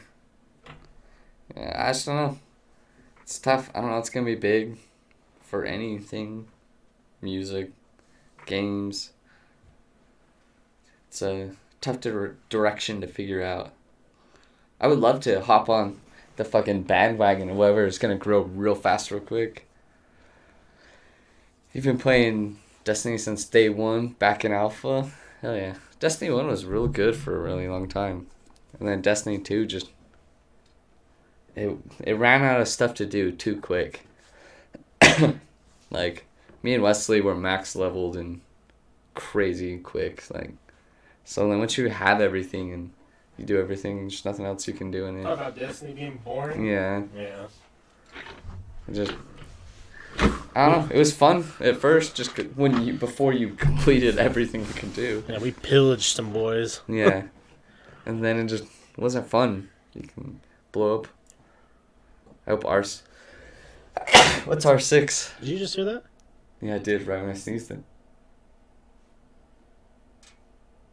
Was it the AC? Might have been. I turned it off because it got fucking hot in here. A little weird. It's right when I sneezed though. Rainbow Six. Yeah. Oh yeah. That's the thing, is I don't think there will ever be a game that maintains longer than maybe like a 3-month period of being the top that isn't PvP. Yeah, definitely. Because it's just... It's not entertaining if it's not. Yeah.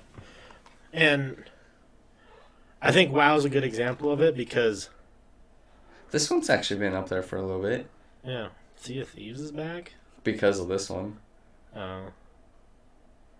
This one actually looks really good. Yeah, it does. I think that WoW's a good example of that because the PvP is kind of boring to watch. Yeah. And unless you're really into WoW, the like the raids and stuff are not that exciting unless you know what's going on. Yeah. Like, it will always be a popular game, it'll always be in the top 20, but it only peaks when new stuff comes out. And I think the only way a game's going to stick around is if it's PvP. Like, all the top, games are all Hearthstone, League of Legends, Fortnite. Like, it's all people going against each other. Exactly. PUBG. Yeah. It's back up there again. Yeah. Those Dota, two. Overwatch, Smash. Yeah. Those are all PvP games. These ones are going to be just big for... It's weird, yeah, Sea of Thieves. It must have... Maybe they had another update, too. Yeah. Someone big's playing that, so there's that's there. That was my favorite Mortal Kombat. Yeah. It's definitely going to be one person. Oh, only one person. Jeez. Alright. By themselves can bring a game to that high up. That's crazy. Hilarious. Yeah, Rainbow Six, they said they don't plan on making because they had what's up, Toasted? They had Rainbow Six, or was it Rainbow Six? Whatever, the Vegas one. And then Oh yeah. and that was the first Rainbow Six, was Vegas, and then Vegas 2, and now they have Siege, and they said they're just gonna keep updating and adding new heroes to Siege for like the next 6 years. Oh wow. They said that they're like it's working still. Like obviously it's People not still play it. it's not crazy high, but it's won top 3 rows of games. So it's like. And we're just talking like streaming wise, like Yeah, stream wise. I think there's tons of people who just play it. Oh yeah, Steve and Joey still play it like a shit ton, and I want to play with them. I haven't played. I don't know. I played it the other day on Xbox on Christmas break 'cause I took my Xbox home and I played that a bunch. I played with Caden for a little bit on Red Dead, but yeah, and one round I was like, this is a game that you have to stick with. A Rainbow. Yeah, Rainbow Six Siege. Yeah. I got fucked up in one game. Well, it's one too where like you need to know what all the people do. Yeah. And then you need to know everything about the maps. Yeah, exactly. Yeah, Overwatch so like is way too toxic. Yeah, Overwatch is toxic. It's Rainbow Six is really toxic too. Yeah. Not as bad on Xbox anymore because they're way too tight on their rules. Yeah. They're like if you my brother's been banned like 20 times now. If you say in game chat, if you're like, hey, fuck you, they'll ban you. Oh yeah. I was like, I understand like if you're messaging people saying, hey, fuck you, dude, and stuff like that, but if you're someone, just in game chatting, the guy's like, yeah, we don't even talk in game. Him and his friends like nothing in game or no messages because they'll just ban you. I was like, that's fucking Taken away from gaming. yeah. Bring us back MW2, baby. Those are the best lobbies. Fuck, you want me to use this? Yeah. Tell me what gun to fucking use. Halo 3. Oh, yeah. Halo 3 was, I think for me, the most fun online game that I've played. Just because, like, I don't know. I didn't take it as serious as I took Call of Duty. Yeah. So, Definitely. and what's funny is I always did better in Halo because I was just like moving around.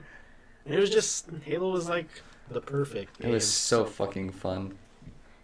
Get that BR rifle 3-shot, bitch. Right? Do. Yeah. Dead. Damn. I loved it. Yeah. Halo on 3 was the heck. Damn right, it was the heckin' heck. Halo 2 was really good, but Halo 3 was... Yeah, game-wise, but online-wise, like, Halo 3 was the biggest thing online. Yeah, everyone played it. Yeah. It broke. Halo 3 during that time period, no one talked about the PS3 and versus, like, Xbox 360 stuff. What are you gonna play, Killzone? Yeah. I do think, though, I think Xbox 360 is better than PS3. I think PS4 is better than Xbox One. Yeah. Just not many good exclusives anymore for Xbox. No. I'm just an Xbox person. No, me too. So. I can't.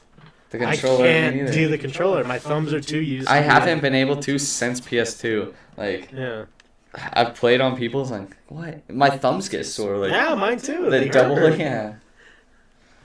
I'm glad that you're not the only one, because like if I play like a shooter on like PlayStation for like more than an hour, my fucking thumbs hurt. Like I can't do it. I don't know how people do that fucking double down. Yeah. I need that's so much.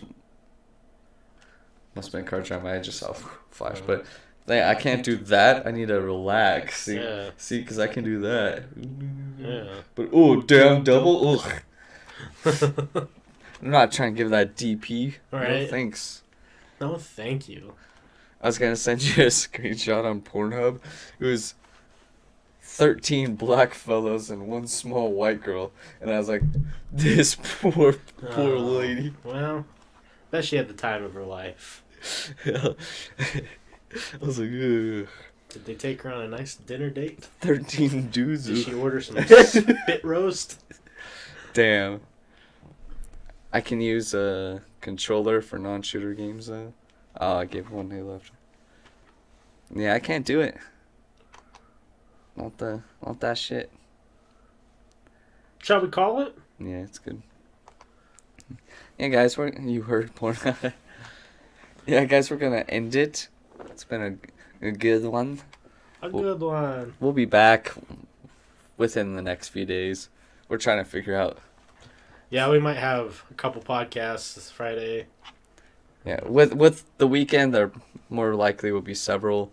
We just gotta figure out times. Maybe we'll do our days may be different, but for sure there'll be one this weekend. It's pretty. Yeah. So all right. Rocket League. Rocket League's fun. But yeah, we're gonna play our outro, and we'll be back one of these days. So thanks for everyone that watched it, and talk to you guys later. What in tar nation, an outro? Hey, partners.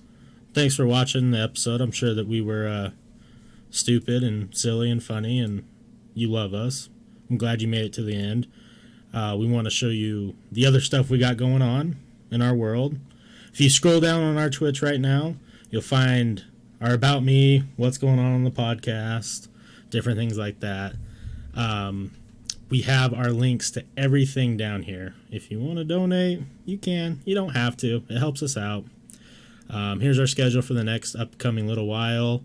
There are streams that come in every once in a while that aren't on the schedule. Mm-hmm. Our Patreon is one thing that we are trying to take off. We really enjoy Patreon as a service, and they let us do whatever we want.